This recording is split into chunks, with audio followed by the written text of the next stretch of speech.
Did you ever think you would make it? I feel I'm so close I could taste sweet victory. I know this life meant for me. Yeah, why would you bet on Goliath when we got Bet David? Valuetainment, giving values contagious. This world of entrepreneurs, we get no value to haters. How they run, homie, look what I become. I'm the one. Third on all strikeouts, all-time strikeout leader. First pitcher ever to start a season in 2001 with 20-1. No one's ever done that before. MVP, 5 strikeout titles, 354 wins. I can give you a bunch of different stats on what he's done. One time, he pitched Game 4 of the 2000 ALCS game, and then right afterwards, Game 2 of the World Series, logging in 17 shutout innings and let only 3 hits in those 17 innings with 24 strikeouts.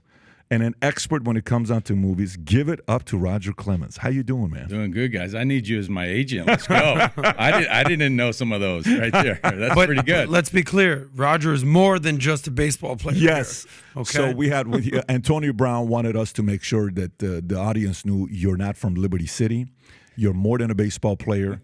You have a family. Your kids. Is it 3 out of 4? Is it? All four boys start with the letter K. It started with Kobe. I punched out 20 in '86, and he was on his way to be born. And so instead of with the C, we threw the K in there, and we kept trying for a girl. But the K's kept coming. So just like your career, the K's kept coming. Yeah, it's like that. 4 boys all start with K. 4 boys. But is it? Let me get it. Kobe, Kody, Corey, and Casey. Man, it's pretty good. It's a tongue twister, but that's pretty good. If you guys were gonna have a girl, did you know what the name was gonna be with the K? Carissa. Carissa. Yeah, I like that. Almost adopted a gal, a little one. Man, she was tugging at my heart. We were at a deal, an outing where some kids were getting placed with different homes, and it was close. I mean, I was pulling at my heartstrings for sure. Roger, out of your 4 boys, how many made it into the major leagues? I know we just talked about 3 of them. Yeah, 3 of the 4 all played professionally. Number 2 actually graduated from Cordon Bleu. He's a chef and in real estate. And he played a little football, had his kneecaps reset. So I said, can we try something different, And but yeah, I always played the dad role. I tell everybody that until Casey, my number 3 child, Casey, just retired from the Blue Jays, and he was the big reason why I got hooked up to come down and get to do this with you guys. And the youngest one, Kody, is a second baseman, can play multiple positions. He's with the Philadelphia Phillies. Just was traded this offseason from the Detroit Tigers. So. But I love it that they play, the game that we all love, and it's life lessons, teaching them to get along. But like I told them, I'm glad that they were all Americans at the University of Texas. I'm more proud that they graduated from McCombs Business School. And a quick shout out when I say that, Red McCombs just passed away not too long ago. Red was a pillar around Austin at the University of Texas. Red McCombs. Huh? And it's a very, very respected school. My wife and I, we lived in Plano for 5 years, and my wife's from Houston. We met in L.A., but we lived in Dallas for 5 years. And, when you mentioned that school, salute, respect at the highest level. May he rest in peace. Was Red McCombs also the owner of the Minnesota Vikings? That is a great question. You pull that up. Is it the same Red McCombs I'm thinking of? Type in Vikings to see if that comes up. There you go. Yeah, he was. Okay. Yeah, good for you. I've heard that name for years because my family's from Minnesota. Yeah, good call right there. Hey, but you know what's one of the things I saw which was kind of cool? Can you pull up the clip? I think it's Kody pitching. Oh yeah, and did you see that one right there? He's pitching. If you see this one here, which is sick, he's pitching against Shohei Ohtani, and watch what happens here. It's a really neat thing to see. Watch this. To the story that I just learned, Kody Clemens, who struck out Shohei Ohtani last night, apparently look how giddy he is right there. Sign from Shohei Ohtani. He's like, time. Let me throw in the ball. I want to get it authenticated. So here we go. There's an authenticator on the side. It's like, what am I doing? What am I doing? It's like authenticated. He struck out Shohei Ohtani. And then Shohei Ohtani would sign the baseball. Even up. How sick is that? When you see that, what do you think about? Like, did he call you afterwards? Dad, you won't believe it. What was the reaction like? Yeah, so there's a lot of moving parts to this and the video. First of all, he's throwing about 65 miles an hour, and it's called an air cutter. When we play catch in the gym at home, he was messing around with it, and you grab the ball without any seams, and if you throw it the right speed, it almost acts like a tight slider. And so he threw it backdoor on him, and well, first of all, he pitched in high school. He's pretty good in high school. And I told his manager at the time, A.J. Hinch, that don't tell him or he'll have you out there. So anytime he's pitching, it's not a good thing. That means the team's getting blown out. So what's his position? Second base. Gotcha. Yeah, so he's not even a pitcher. He doesn't pitch. He played. He can play a little first, a little third for matchup problems, even left field. But anyway, so he's in a blowout, which happened way too many times with the Tigers last year. And he threw the air cutter. It came back over the corner. He strikes him out, and he reacted. And that's when he called me. He goes, "Man, I didn't even know I pumped my fist out. I was fired up." I said, "No, that's great." I said, "That's what makes it fun for everybody to watch, and it's really cool for you to do it." Dad never struck this guy out, so that and then he had the mindset to call time and throw the ball out of play. And then he asked me, "Hey, you think I send this guy will sign this?" He goes, "I said, absolutely, send it over." I knew a few of the Angel players, and but yeah, that was the scenario. And again, it's a bad thing when it was the highlight of the Tigers season. By the way, what do you think about him as a hitter, as a player, pitcher and hitter? Yeah, guys, I play the dad role again.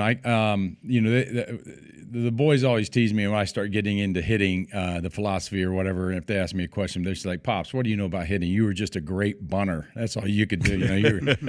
And so I kind of just unless they ask me a pointed question, same thing with their teammates, their veteran teammates, I'll give them an answer. You'll see me at games. I'm kind of locked in on what's going on because I'm trying to watch the pitcher's tendencies. I really focus on the catcher too because now with this pitch clock, the catcher's really going to be the quarterback, if you will, and the catcher in the major league is second manager anyway. And so I'm watching tendencies. He might get a home run or something like that, and I don't even I forget the clap, and the camera will be on me, and they're like, "Oh, he's locked in" or whatever. But yeah, when I'm there, I'm just watching everything that's going on. I was like that. I obviously was a student of the game when I was 21 years old, coming out of University of Texas. And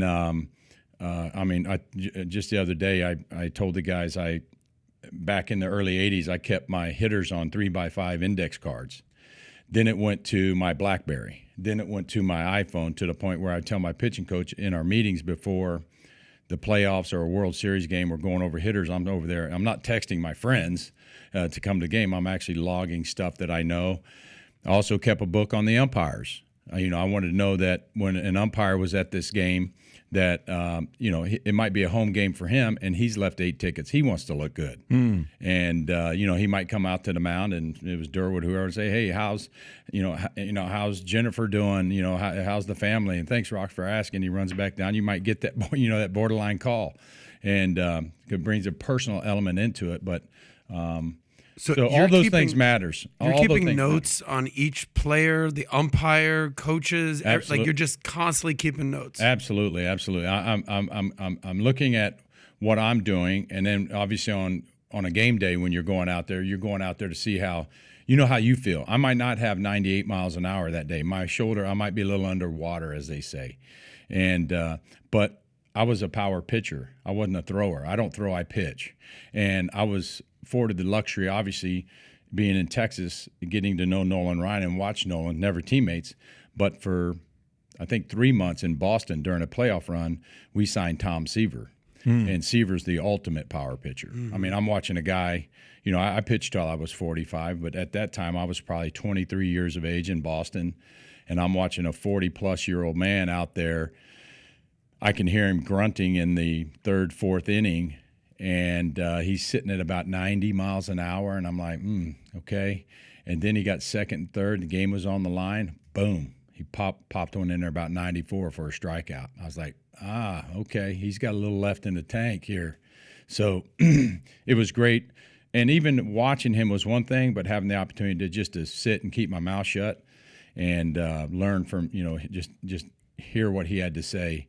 Did a radio show way back when with Don Drysdale. I mean, we can go on and on, guys. I mean, I appreciate the guys that played before me because they helped me make the living that I was able to make.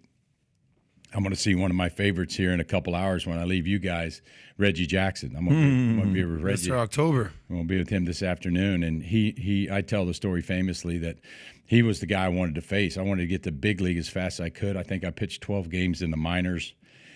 And then my second or third start in the majors, I got to face Reggie, and he was a California Angel. It was a blast. I mean, I almost couldn't make eye contact. I couldn't make eye contact with him when he came to the plate. And yeah, I mean, it was fun facing him and just the guys that over 24 years I was able to face. Growing up, who was your guy? When you talked about Don Drysdale, Nolan Ryan. Yeah, probably Nolan and Seaver were the guys. Reggie was one for sure. But I faced the Don Baylors, Dave Kingmans, Luzinski, the Bull, all these guys all the way through the Albert Pujols. I think Albert called me. I know Kirby Puckett called me Heat. I think Albert called, but he'd say, Heat would always give me one good pitch to hit, and if I missed it or fouled it off, I got you. And but those are good battles. I mean, I talked about in the clubhouse the other day to the players. I faced a Cal Ripken probably, even though Cal was my shortstop in multiple All-Star games. I faced Cal Ripken, say 120 times. So when the game's on the line at 60 feet 6 inches, he's got like 8 different batting stances, where he holds his bat, he's playing the piano or playing the flute or whatever they call it he's doing. He's seen everything I can throw at him, including the kitchen sink, So it's really a game within a game of how I'm going to try and get him out and do things like that. So I try and tell the younger players about that. It's changed a little bit. We got the pitch clock, strike zone. Now they pinch you east and west. You get north and south a little better, which I would like, because I like featuring the ball high in the zone and then throwing my split finger down to jog your eye level. There's just great questions from a lot of the pitchers. So this new pitch count, or this how long it takes to throw pitch a pitch. Clock, yeah. Pitch clock. Sorry about that. So this pitch clock, is this the first season they're implementing that? Yes, the minor league guys have experienced it, but yeah. So I kind of want to process that, like where you're at with this thing, because baseball, America's pastime, the legacy of baseball, pastime, using that word intentionally. These days, the biggest sport in America is football. Basketball kind of has the biggest icons, if you will, LeBron, Steph, Giannis. Baseball is all about tradition. Growing up, I was all about baseball. That was all I was at, honoring the legacy, the past, Babe Ruth, Mickey Mantle, everything, Ty Cobb. How much do you think this pitch clock is going to change the game and not honor the pastime that was baseball? Yeah, there's a lot to it. I mean, even when you talk about the pitch clocks, you talk about the analytics. And I'm kind of in the middle ground there. I'm not in the high end of it or, push it to the side. It's going to change a little again now because you can't do the shift. So my kid that's playing second, both feet have to be on the dirt. You can't be playing, having 4 outfielders or having a second baseman play just about right field. Pitch clock, the main thing, and that again, I preached it to 2 teams. When I leave here again, tomorrow I'm gonna talk to Houston, and the main focal point will be. I think it's a focus thing now because you're speeding up, and it's going to turn a pitcher into a thrower. Because all you're going to do is look at the catcher, get the sign real quick, and here we go, I'm heaving it. And you're going to make a lot of mistakes in the strike zone, or you're going to throw some pitches without really, being behind that pitch mentally and focused on where you want to throw it. So I think it'll make, there's a couple pitchers that are wearing the wristband that are calling their own game. I called 95% of my game from the mound just with my looks. With my catchers, had some wonderful catchers. Always give them guys props. Over 24 years, had some fantastic catchers that paid attention to detail. And if one of those catchers got traded to another team and we were playing them, they knew my cadence and what I was doing with my eyes and which side of the plate I wanted to throw the baseball on. But again, I think the main thing about the pitch clock is that guys are just going to start grabbing the ball, get a sign, and throw it without understanding how you're trying to break a hitter down. Do you think, because here's where I'm going with this, Roger. Do you think that this is something that's inevitable, meaning like, listen, you got to evolve. That's just kind of how sports work. Hey, you got to adapt with the times, and it's a good thing. Yeah. The only thing constant is change. Or the other end of the spectrum, sign of the times. You look at Gen Z these days, or even younger kids, elementary school and all that. Their attention span is so limited, right? If you don't get someone's attention in 3 seconds, 5 seconds, whether it's TikTok or Snapchat, they just can't pay attention. They're not going to sit through a 3.5-hour baseball game where it's a pitcher's duel and it's 1-0 going into the ninth. And they're just like, they want it quick. They want it fast. There's sort of instant gratification. There's sort of the good, bad, and ugly of this. Yeah. What are your thoughts? Again, you've got kids in their 20s, 30s, and you said you had grandkids, right? Yeah, the grandboys. So you've got a good perspective on age and generations. Yeah, I mean, what are your thoughts? it's just like you said, but with like football. When I talk to the college football players, coaches, they got to let music blare in the clubhouse now, and they got to have everybody's got a TV in front of their locker with their swag and their highlights on it. You just got to kind of roll with the times a little bit with these guys. You want to speed up baseball? I always said get rid of the walk-up music and everything else, but that's baseball, baby. Yeah, you got your walk-up music, everybody's styling and popping their collar, and now I pitched right through it. I mean, the early days, if you hit a bomb and you flipped your bat, do that to Nolan Ryan or Bob Gibson and see if you're even alive to play the next game. Straight up. I mean, those guys. I mean, that was I jumping around here. My Don Drysdale story was I was 22 years old. I just pitched in Winter Haven. I was with the Red Sox. I pitched my 3 innings against the Dodgers were in town, obviously, and Big Don Drysdale was doing his radio show. I knew the name. I didn't know him. I'd never met him. 6'5". Our PR guy goes, when you get done icing, Don Drysdale's outside by the batting cage. He'd like to interview you for his show. So I go out there and meet him. He's a giant of a man. And, I mean, you're not small, Roger. Yeah, you're no, 6'3", I'm 6'4". Yeah, I'm about. He was 6. He had me by a full inch, and so I go soft-spoken man. We go through 20 minutes his radio show, and he turned his radio off, and then this different voice came out, and it's like, let me tell you something, kid. He goes, I've watched you. You got a chance in this game. I go, thank you, Mr. Drysdale. He goes, you know what my best damn pitch of the game was, kid? Mm-hmm. I go, no, sir, Mr. Drysdale. Now I'm kind of shaking like the Tin Man. You're calling him Mr. Drysdale, yeah. yes, sir. Oh yeah, I'm 20, so I'm kind of got the Tin Man shaking going on, looking at the Oz here, and he goes, you know what my best damn pitch of the game was, son? I said, no, sir. He said it was my second knockdown pitch. You know why, kid? He said because then the hitter knew the first one was an effing mistake. And I was like, yes, sir, Mr. Dry. And I ran out of there. And but that's the old school guys. Yeah. But so I think it's entertainment. We've got the cheerleaders now in the dugouts. You got your walk-up songs. The guys, now I've kind of moved to if you don't like the way things are going, play better. If you don't like the guy flipping his bat, keep the ball out of the middle of the plate. You're the one that hung it. But like I said, I agree with a lot of the analytics. I get it, but you still have to have an eye and a heart test. It was great for me, even in my advanced age. I was in my 40s, and say with the Yankees, Mel Stoudemire's my pitching coach, and I would come off in the 7th inning, and I was grunting out there, and you could tell that I was laboring a little bit. And he grabbed me, and he's like, Joe, they want to move to the bullpen, and because it looks like you're emptying your tank.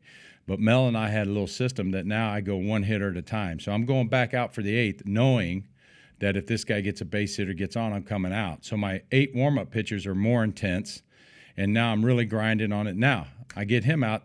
The best closer in the game, Mariano Rivera, only has to get 4 outs now. Mm-hmm. Boom, I get a pop-up. Now he's only got, so that's kind of how we operated there instead of just, dragging somebody out of the game right away. You're in town because one of your sons is playing. He plays for the Phillies? Yeah, Cody's playing Phillies. Cody's playing for the Phillies. You said you gave a speech, your best Newt Rockney. Well, they the staff, there's about 5 guys on the coaching staff, including the manager, Robbie Thompson, probably the best hitting coach right now in the major leagues, Kay Long. They have a great staff. They have 2 frontline pitchers, the Phillies do. And But Robbie, once they traded for Kody, he called me and said, "We're glad to have Kody. If you're coming down this way, would you mind coming in and visiting with the guys for 20, 30 minutes?" So anytime the guys ask, even though I do, I do a lot of work with the Astros Foundation and stuff with the Astros, if those guys ask me to be a part of it, I'm all in. One of my former team, Red Sox, Yankees, if they ask to, there's a few young pitchers that are knocking on the door to the major leagues to visit with them with the group of pitchers or one-on-one, I do it. I mean, I was one of them. And like I said, I think as you saw me light up earlier when I had the opportunity to play with Tom Seaver, I mean, you become a sponge. Well, I want to talk about this concept of being, I guess, fatherly advice, right? I'm not a father. Pat's a father of 4. He'll be right back. But you've kind of mentioned being a dad or even a grandfather these days. Obviously, the easy question would be like, so you played baseball, your kids played baseball. That's that's sort of a layup question. But a lot of parents want to give their kids advice these days, especially around coaching. Kids these days, the knock on kids is they're all fat, they're lazy, they're playing video games. So speak to the dads out there, the parents out there that want their kids to participate in sports, right? They don't have the Rocket legacy, right? They're not Papa Rocket, but maybe they're athletes or maybe they're not even athletes, but they want to give their kids advice on what to pursue, how to go at it, play multiple sports, pick one. Most of the fathers that are fathers to players these days probably didn't play in the majors like you. What are those conversations like, and what advice do you have for young fathers out there? This is a great question. So you got my mind racing. There's just so much information there that I try and pass along. I think before I get into any dad advice or mom advice, I mean, I think it's great that my oldest son teaches right now. He's had an opportunity to go coach in the minor leagues if he wanted to, but he's teaching 7-year-olds to college guys to the pro guys come over and throw to him. And what's really cool is he's got some single moms that are divorced or the kid's dad had passed away. And he's watched these kids, and he's worked with them from 7 to where they're going into high school now, and they've improved so much. And at my foundation, we get wonderful letters about how, thank you for what your son's doing for my kid. I knew nothing about baseball, and he's helped my kid and got him in a team sport to understand how to work along and be a team player and do something as a group. So I think about that. I think you have to understand where I came from, which people from afar, wherever it might be, that they look at you and it really pisses me off sometimes because, they talk about athletes having a silver spoon or something. Well, I wasn't born with this arm. My pops died when I was 9. I was raised by 2 strong-willed women, my mother and my grandmother. And just like my grandmother grabbed me, she said, if you're going to be a ditch digger, you be the best damn ditch digger in the country. Yeah. And that's the way she operated. Of course, she was the same grandma that took a switch and hit me on my hamstrings for picking her grapes off the grapevine and throwing them at cars. She later said once I made it to the major leagues, I knew that boy was going to be good because I knew he had an arm on him. He was throwing those grapes off my grapevine and passing cars all the time. So, I watched my mom work 3 jobs. When I was in high school, she was an accountant by day, and I would go with her in warehouse buildings and watch her clean, help her clean. And so I could have a sweet red glove and a badass pair of cleats, Excuse me. So, yeah, you kind of have to start from there. Now, I wanted my boys to grow up differently. And, again, that's why basically after the first couple of years in Major League Baseball, I wanted to make a generational change. And then after I felt like I had my feet permanently in the ground in the majors, then it was about winning championships again. It's what I learned at the University of Texas. You win, and you know how to win. So when I went to Boston, I felt like I was bringing that winning tradition with me once I got drafted. The dads, I tell them at a 12-year-old game, your 12-year-old's playing third base, and we're sitting in lawn chairs, and even if you were a dad that was a really good high school or college player, don't forget how fast that ball gets. It looks super slow to us. We're sitting there, and we could field that ball, but it gets on that 12-year-old very, very fast. He's trying to process that. So it's a different game. Our game looks great when you're sitting in the 3rd, 4th row. I would encourage you to come stand in the batter's box and just watch when I throw you a 95, 98 mile an hour fastball. This isn't your local batted ball where you go put the quarter in the machine and throws you 10 balls down the middle. It's a whole different deal. I mean, I can't tell you. I threw a ball in one time. A scout told me I threw a ball in 97. A guy squared it up. It hit me in the shin at 132. I wanted to cry. It hurt. Yeah, I wanted to cry. It hurt so bad. I mean, my molars hurt. They came out to the mound. What was even worse, to add to just to put a little salt in the wound, as they say, the ball ricocheted off my shin into the home side dugout. We were on the road. And time I got collected and they wrapped I had a big old knot swelling up on my leg. I looked over, the guy standing on second. I said, what's he doing? They go, it's a ground rule double. It hit you, it hit you and bounced to the dugout. Guy gets second base. I was like, are you kidding me? Yeah, thanks a lot. Yeah, thanks. One leg now. Take second. Yeah. So, but yeah, I try and tell the parents, even if they're playing football, or baseball, basketball, whatever, and instead of hollering out so many commands when you're on the field, or if there's something they did, make a little mental note, and then on the way home, maybe turn the radio off in the car and have a good little visit about him. I always tell the kids, it takes zero talent to hustle. That you have no talent. We have a children's wing at home in Houston. There's a couple kids down there with the missing a hand and a leg. They would love nothing more to stand in the batter's box, take a full swing, and hit a comebacker to the pitcher and fly down first base, chalk coming off their cleats, flying, and they'll never get the opportunity to do that. Perspective, gratitude. So that's it. So, it takes zero talent to hustle. I have no problem from a 8-year-old to one of my big league guys making a physical mistake. I love them laying out, trying to lay out for a ball, whatever that might be. Obviously not forgetting how many outs there are or what you're supposed to do there. So I think, sports is a great outlet. I mean, I like that, but I also like the business side of everything too. We look at that a lot. My boys are, definitely into that. They get to be their own guy. And again, I think the biggest compliment I get, it's kind of oxymoron, but if you didn't know they were my boys, you wouldn't know it. They usually introduce themselves, looking at you in the eye, handshake, and say their first name. And so, I mean, that's the way I look at with the dads too. I mean, I tell people, they say, oh, pressure and pressure and pressure this and pressure that. Pitching in Game 7s of the World Series, been in 6 World Series, and 2 of the losses were the most emotional, but they talk about pressure. I tell people, I say, you want to know what pressure is? I said, come home with me, and one of the boys are 6, 7 years old, and you're doing dad's pitch. You get 6 pitches, and I'm trying like hell to hit that kid's bat. and 5 pitches later, I haven't hit his bat, and one of the moms are up in the stand screaming at, Jesus Christ, throw my kid a strike. You're a professional. Yeah. And I'm like, oh my gosh, I got to throw, I said, that's pressure. I mean, you literally did that. So you would go to and then you would be pitching to kids. So like Kody, I got pictures of Kody when he was standing next to me in the dad circle. You throw the ball off, the kid hits you, got to run off the field as the dad, and they go crazy. And so I get done pitching to our guys, and I'm walking off. The opposing coach comes, said, Rocket, my kids, everybody know, will you throw to our team too?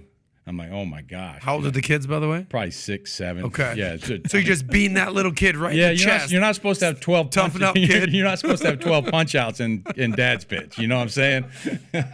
I'm not supposed to strike out 12 guys in dad's pitch. I'm trying to hit their bats. Competitive nature is going to take over at some point. Sorry, kid. So, I mean, that's and your question was spot on. There'll be this off season or whatever, we'll go to a couple of these games with the grand boys, and I'll have to call a couple dads or a coach over and go, guys. Yeah. My boys and even me. I said, do you remember any trophies that you won up to 12 years old? No. I said, let's keep your boys healthy, because I do a thing with Dr. James Andrews at Andrews Institute, Pensacola. We developed a shoulder program for pitchers. And the most famous surgeon, yeah, of course. He said he's done more Tommy Johns on 15-year-olds. And on 15-year-olds? 15-year-old wow. boys, yeah. He's encouraging them to play other sports, set the ball down, maybe play another sport. And but I preach to the high school guys, I'll go there and watch him throw, and the trainer comes over, and the guy pitches like for any high school guys, a junior, senior in high school, and they'll put the ice on the kid's elbow with the wrap, and they'll wrap it. And the next thing you know, he's sitting in the dugout for an hour, and you got a nerve in there. You don't want to ice. If you're a lot of guys don't ice anymore. We did it all the time, and ice agrees with me. I got an ice tank. There's no way I would have pitched until I was 45 years old without my body agreeing to ice. So, I think this advice. So Pat's got 4 kids, 2 boys. They're playing sports. I played college football. I was a basketball player as well. I had a little game, but I had the most contentious relationship with my father ever. Okay, you talk about the dad that's on the sidelines yelling, screaming, hollering. It just it doesn't help. B, it's embarrassing, right? Yeah. And C, it's like, what are we doing here? We're in front of everybody. It's just not a good look for the family. And I feel like a lot of fathers don't know how to handle, they're watching their son in the game, right? Mothers are always going to be cheering and protective of their kid, but because more than anything, you bond with your kids. As a father and son, sports, wrestling, you wrestle with your kids all the time. It's different with a mother. Mother, you're hugging, it's kissing, it's more affectionate. But for you to be the guy that's like, no, take it down a notch. Like how do you operate when you're in the stands? Even when they were younger, were you hooting and hollering and yelling? Were you just kind of quiet and stoic? Yeah, I mean, how do you handle it? Everybody else is doing the cheering. I kind of get stoic. I'm watching how they're breaking. The boys always say, Dad, I hit the home run. They showed you in the seats, and you weren't even class. I said, because I was kind of locked. I'm trying to watch this pitcher, how he's breaking you down. I'm really focusing on the catcher because I know he's calling the game against you. So I'm looking for patterns, But you clap and react, and then there's some other times where I'm amazed that this guy even pitched to you in this situation. I mean, Kody, when he was at Texas his last year, he put the team on his back and carried the team. And again. I think I could take either one of you two with me to that clubhouse, and you guys could cover the analytics part, the sports part a little bit, because like you said, you played, and Pat, same thing with with the kids and what he's doing here, and then even cover as what I think is most important, even with some of these guys, the business part of it and what happens off the field, which is even more important to me when they come through that door. That they have their family stuff in order. We all have the same. We all have the same. I would say I don't want to call them problems, issues. It doesn't matter how much money you make. Right. You still could have a girlfriend issue coming in the ballpark when you're on the mound in a massive a must-win game for us, and you got to as soon as you get out of your car in a player's parking lot, you got to turn that off. Because now it's your second family, and this is what makes the world go round. So I can't tell you how many players that I wasn't a babysitter for him, but I would just be like reaffirm. No, it's not a big deal right now. Just focus here. Get focused on what you need to do here, because once this game starts, stuff's going to be happening fast. And then I need to hear you tell me that the game is slowed down. That tells me that you've been practicing perfect. You're doing quality work. We don't need quantity. You do quality work. Now, if you're having trouble with your breaking ball, your release point, you got a pitcher. My pitching coaches are my eyes. Here's what whether it's been a rookie pitching coach or a veteran, here's my 3 hot points. I want to feel tall. I want to keep my chin down. I don't want to drift, and I want to stay back, because in a big game, you're trying to hurry. Just like a golfer. Golfer swings, you try and get up front, you're hitting a slice. So there's just a handful, I don't even say a handful, maybe 3 or 4 hot points, whether you're a control guy, 86, a Greg Maddux, pinpoint control too. Ridiculous control. Power, make that ball move like you read about. Yeah. And or myself. And Greg and I just did a thing for the Golf Channel. We both said, even though we throw almost 10 miles an hour difference, we both pitched off our fastball. And we both, he made a great point, a big compliment. When they went to interleague play, he pulled up my starts because he knew I pitched off my fastball and I used both sides of the plate and blah, blah, blah.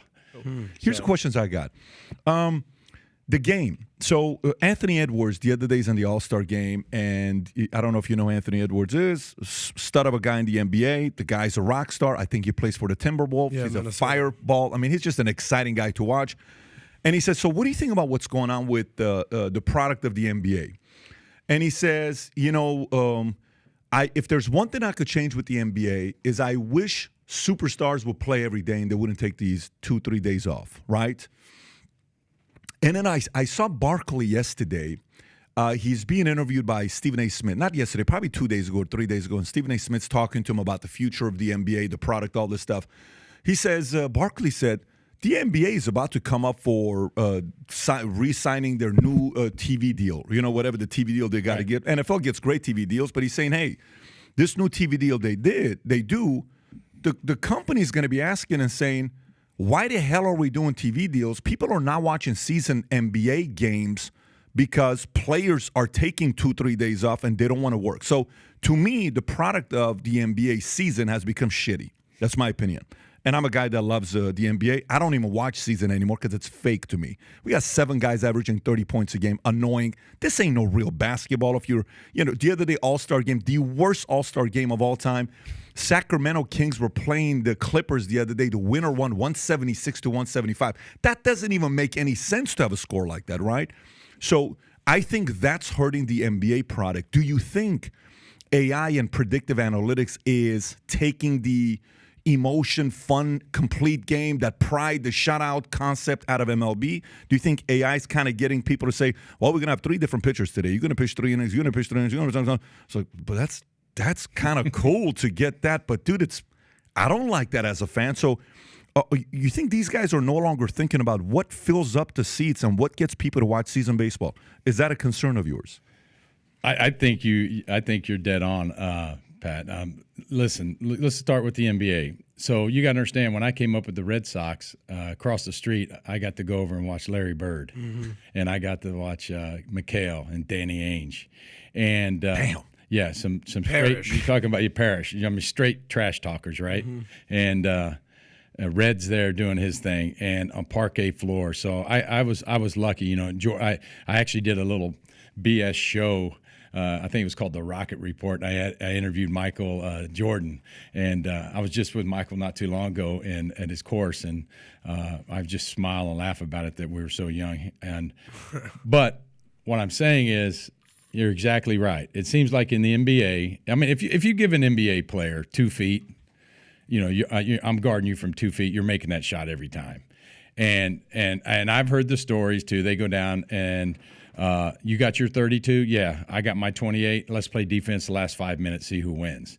But the scores are that's why the scores are well over 100 and doing the things. There's just, I mean, other than the playoffs, like in baseball, I preached it's great that you guys can slug, but when you get to the playoffs, pitching and defense is going to win for you. It's no difference having a great defense in the NFL.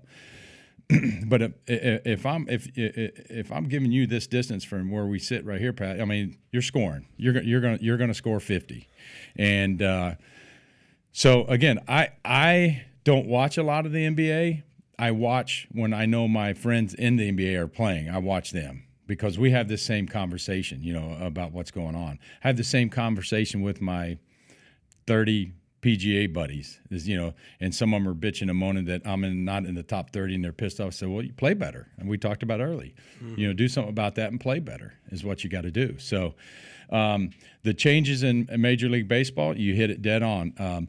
There's a bunch of old school coaches in these camps, and I'm going to experience it tomorrow. And I'll see some of them. And they tell me, like I said, when I was on the mound in the 7th inning and here comes the pitching coach or the manager, I got the ball tucked under my armpit. And when he gets them out, I said, what the hell are you doing out here? Get your ass back in the dugout.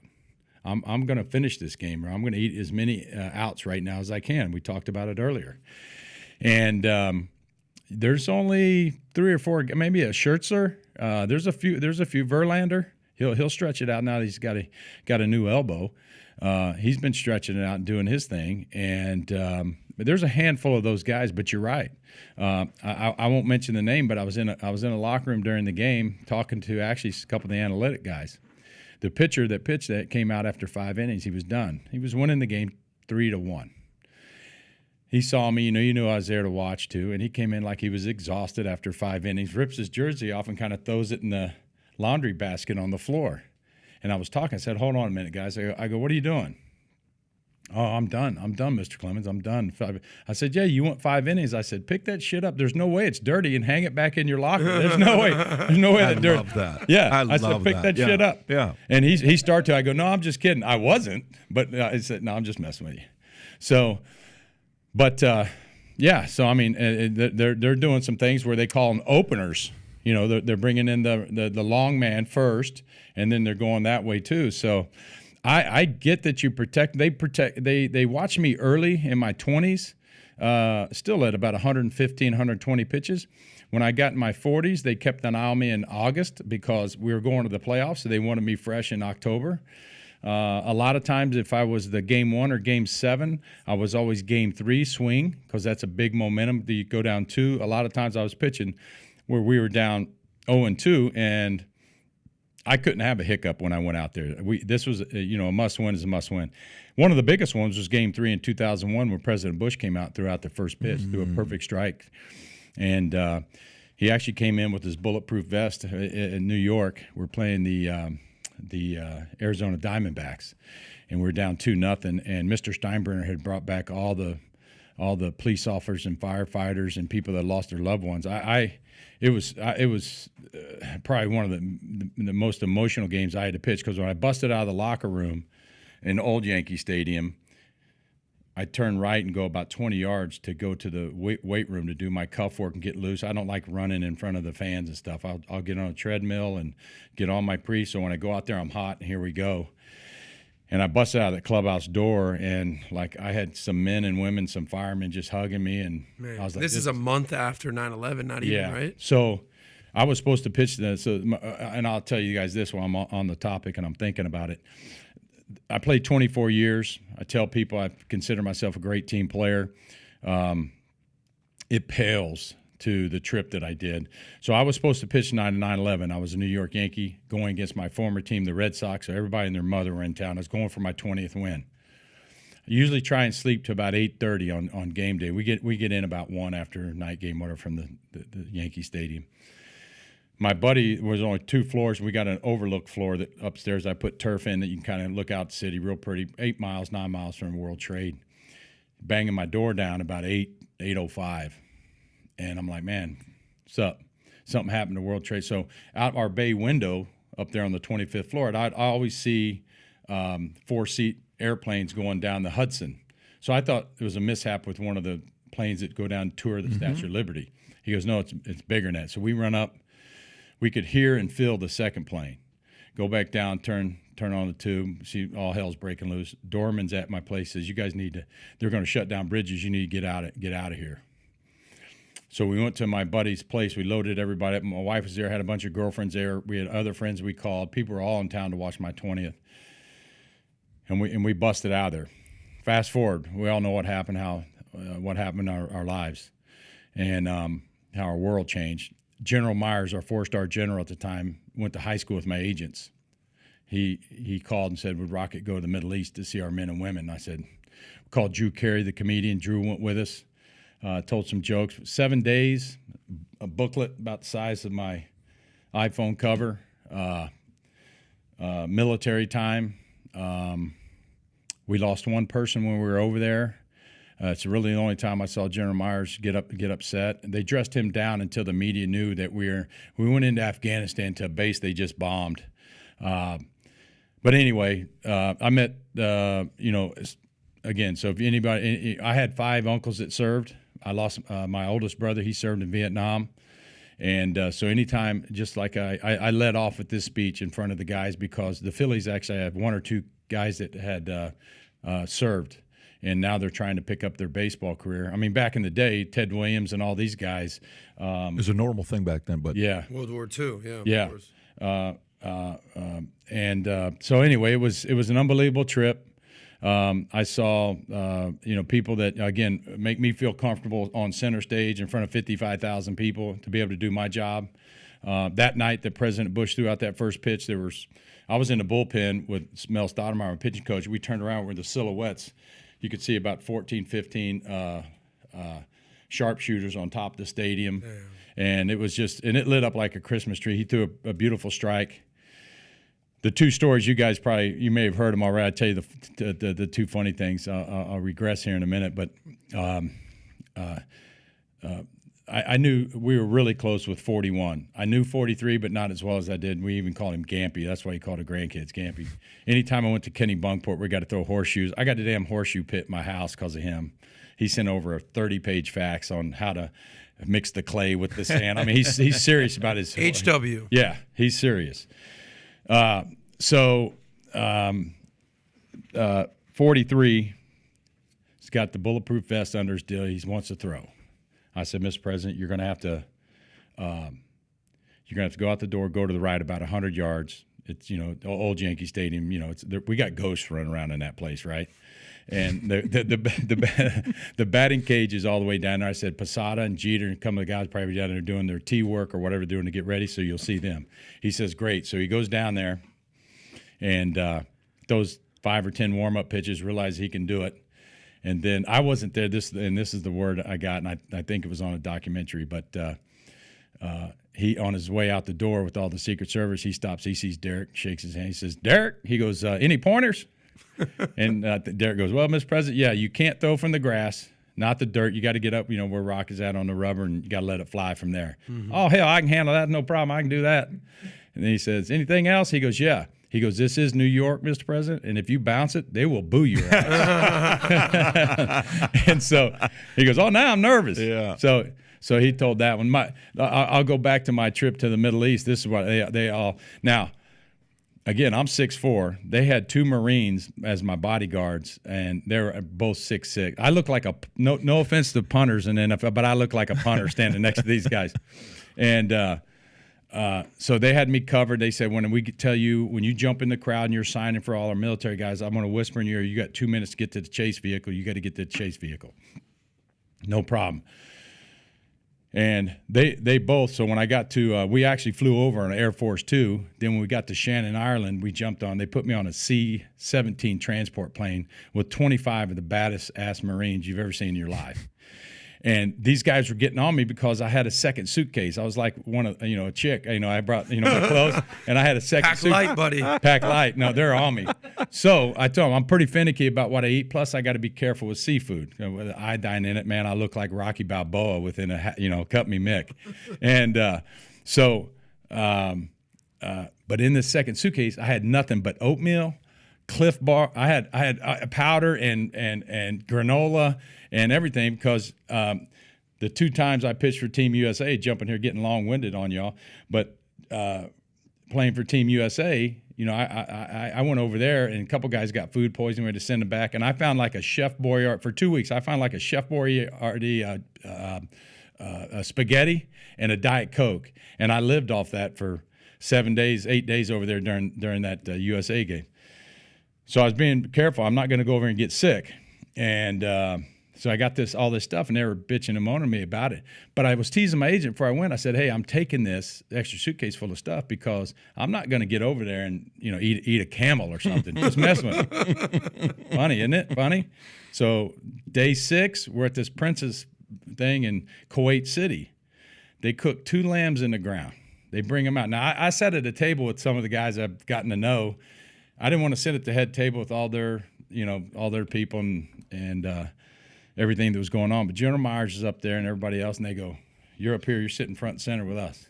Roger Clemens, head of the table. So I'm looking, they got a interpreter and everything, and they set the first plate, and there's a pita bread, white rice, and I got a diet 7-Up, and I'm saying, okay, this is it. It's gonna be my meal. Out of nowhere, don't you know they drop a baby camel, right? Baby camel. Hump, get out of here. Teeth, everything right here. And I'm like, you guys are messing. Now I'm getting punked. Yeah. I said, no, you guys are messing with me now. And I said, I'm not getting that. Well, my agent had the guy. They cut into it, and we're not eating. The first cut into it by the hump, okay, it looked like Bernays was coming out of it. All right? I'm like, you got to be kidding. And they dug around with these big tongs, and then boom, next thing you know, he pulled out some meat that looked like shredded pork. And he puts a softball size on my plate, and everybody's looking at me. And these guys they're all, and Drew Carey's looking, and I'm like, and I pushed that around my plate for like an hour.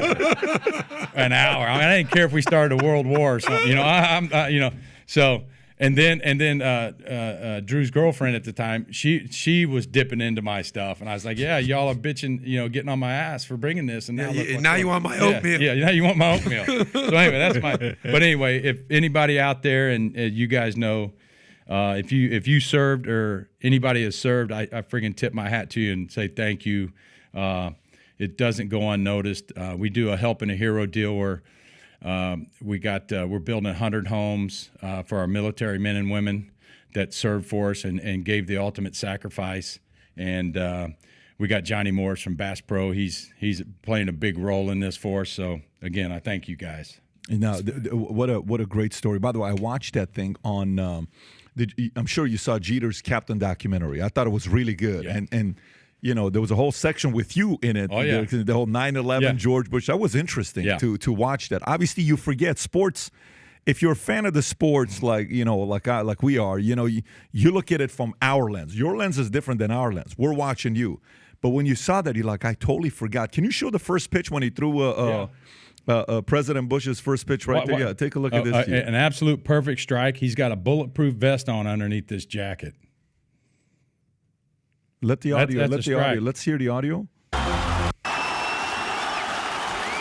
That's Look at that. How great was that? good. How great was that?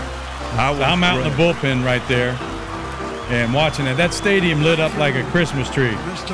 By the way, that's one of the greatest first pitches a celebrity is thrown at a game with all the pressure like that. 100%. Because the complete opposite is the one that I just sent you. Can you play the other one that shows the top 10 worst? Tell me which one of these is bad on your I've list. seen Go ahead this. and play. Let's hear the audio.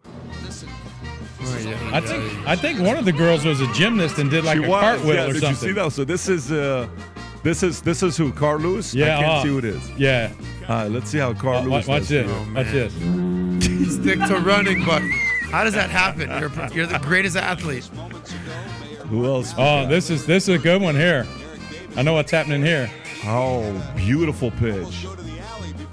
He threw him out. This is going to end. MJ? MJ, yeah. No, MJ.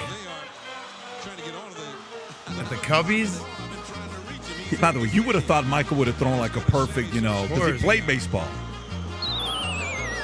Well, it was aggressive, so that's better than throwing a grounder. Come on, Barack. Yeah, here we go. All of a sudden, it's showtime. Oh, lefty, that's right. Jeez. All right. Did you catch it? Yeah. All right. At least caught it. This is the one. This is Nolan Ryan. Most strikeouts. Look what he throws. This still might have been 85 miles an hour. And when he was 60, what is it? Nolan. Oh, man. Just I a bit didn't see that. outside. You didn't see that one? No, that's a normal pitch for Nolan. He pitched inside a lot. You're just brushing him off. He knew exactly where he's going with that. There's a first pitch somewhere that absolutely Who's that, wears Baba out. Booey? Yeah. 50 Cent. Oh, 50. They don't want this album to come out. Oh, 50. man. That's a splitter right there. You found something that I've not seen before. John Wall. Oh, my Yikes. goodness. John. Who was that? That was John Wall. Yeah, it looks easy. The point guard. Oh, here you go. This is the one. That's just Great embarrassing. form. Just embarrassing. Can you go back to George W. Bush's, by the way? By the way, this moment right here, this was, I'm all about presidential approval ratings. This was the highest presidential approval ratings I think we've had in that moment right there in, 40, 50, 60 years. Right now we're sort of hovering. You're lucky these days if you get to 50%, whether it's Biden, whether it's Trump. Yeah. Even Obama was struggling to get to 50. He was at 80% at this time. It's pretty wild to think about, 80%. We had him at an event. I had him at the same event that we had the late Kobe Bryant at. And when I announced, hey, and the speakers at this event will be President George Bush, silent, because some people were not wanting to see him. Some people were very happy, but it was 50-50. I said Kobe, everybody flipped out. They lost their mind. So Kobe, President Bush comes. We do the event. There's 6,000 people there, 6,200. And we have a great conversation in the back. And then afterwards, he's doing photo op with 100 people that qualify to do the pictures. And I'm standing there the entire time because I just want to hear what people are going to say. And people would say things like, let me tell you, I saw you as this, and when you were president, I thought you were this, and I thought you were that, but the message you gave today, because he just opened up. He says, let me tell you what I did. I used to do this. I had a bad habit of doing this. I had a bad habit of doing this. The way he spoke that day, everybody fell in love with the guy that day, the way he spoke, President Bush. So it's interesting that you're saying how one day they love you, next day they hate you, next day they miss you, the next day they hate you. You have to be patient because if you're loved today, take your time. Someone's going to hate you in about a couple months. Yeah. And if they hate you today, be patient. Trust me, there's love around the corner as well. This whole concept about how you deal with love-hate relationship, how did you handle that as a player? Because that's got to be something you experienced a lot. I played with two most historic teams. I consider myself really lucky, being drafted by the Red Sox out of the University of Texas, So, I mean, the Rangers and the Astros were following me so close at Texas. Again, I got to go back to when I was in high school. I was the third best pitcher on the team. I had two. I took classes early so I could graduate at 17. But when there were two other guys, a righty and lefty, back in the 80s that threw over 90 miles an hour, which was, rare. The scouts were coming to watch him. Now, we got in the playoffs a couple times. I was a better defensive end than I was probably a pitcher, first baseman. And really? Yeah, I was 6'2". I was still, baby fat. I was young. Roger, your hands are massive hands. Yeah. I got my granddaddy's. Holy I got my freaking, granddaddy's those hands paws. are. Yeah. Is that a benefit for a pitcher or is for that split finger it is. Hell yeah, it is. Yeah. Look So at the size of that ring, by the way. that's our national. I wear my national championship ring more, and I do. Why is that? Why? Just because. More pride? It got started. It really happened for me at the university. Jumping around. I had three wonderful coaches coming up. I lost my pops. My high school coach, great coach, better teacher of the game and life lessons. Then I go and I get to play for Wayne Graham, one of the winningest coaches in college baseball, turned the University of Rice program around. Great coach, better teacher of the game, baseball lifer, and he watched me grow and mature that year. Pop over to Texas, play for the winningest coach at that time, Cliff Gustafson, and Gus, the same thing. Great coach, better man and teacher of what we were doing, life lessons. My boys go to University of Texas. They play for the winningest coach in baseball, Augie Garrido, who since passed. Augie gave them some great life lessons. So, again, that's where I came from. I was the third best pitcher. I tell the kids, nobody, but I threw strikes. And I had a little Bugs Bunny curveball. So when those older guys, everybody came to see him, they didn't wet the bed, they shit the bed. Coach would bring me in the game because I threw strikes. Coach always said after, I made it a couple years in the big leagues. He said, that kid, I could bring him in, turn the lights out in the stadium, he could throw strikes. So then when I got to Texas, there was no baseball lifting stuff. We lifted with the football guys. So my legs got stronger, I grew 2 inches. Fastball started jumping. Next thing you know, the same reason why I went to Texas on scholarship. Mom didn't have the money, so I was paving my way, and she wanted me to stay in school. When I got drafted after my freshman year, the scout said, if he didn't sign right now, he'd probably never get another chance. My mom basically told him, and I was in my room crying for 2 days. She kicked the scout out of the house and said, he's going to school. I want him to get his education. So that's kind of how how my path took place. And then Boston drafted me. I was like, Boston? I don't even know. I wasn't sure where Boston was, And but my mom, the history. We love history, and she wrote me a poem about Fenway Park. And then when I got to Fenway, the Green Monster. The best was when they called me up. I don't think cell phones were there. This was 83, and I was watching a game. I think Dennis Eckersley and Palmer were pitching, but they bring me in. I get in the cab at the airport, and I've got my face in a paper, and the guy stops, cabbie stops, and I see this brick building, and the cabbie goes, "Here you go, kid." I go, "Cabbie, I'm a professional ball player. I'm going to Fenway Park." I said, "This looks like a warehouse." Because I see the brick only, And he goes, "This is Fenway Park, kid. Get your ass out of my cab." And I get out, and the team meets me, and they bring me up the tunnel, right, on first base side where you see the Green Monster, and then to go, there and jump forward, to playing as long as I did. Both the two older boys, and Deb and I had a little 10-year break, and then the other boys are in their 20s now. they were able to see me play long enough when the boys make a comment, it's like, Pops, and you pitched right where Luke Gehrig gave his farewell speech. Or, I played in the Bob Hope tournament 20 years. I had Yogi Berra as my partner a couple of times, having Yogi. I mean, the guy's he's got 10 rings. Was he funny as hell? Was he? Oh, yeah. Oh, he played it up. I told him, I said, hey, about third or fourth hole, all this media following us, I want to get an 8x10 of you and I. I'm gonna line my putt up. I want you leaning over like you're reading it for me. But we were doing it seriously. It was funky, and I kind of knew which way it was going to break. But I hear we staged this photo, and people are everywhere. And out loud, I go, Yogi, what do you think? Which way? Which way this ball going? He goes, better you than me, kid. And he walked off.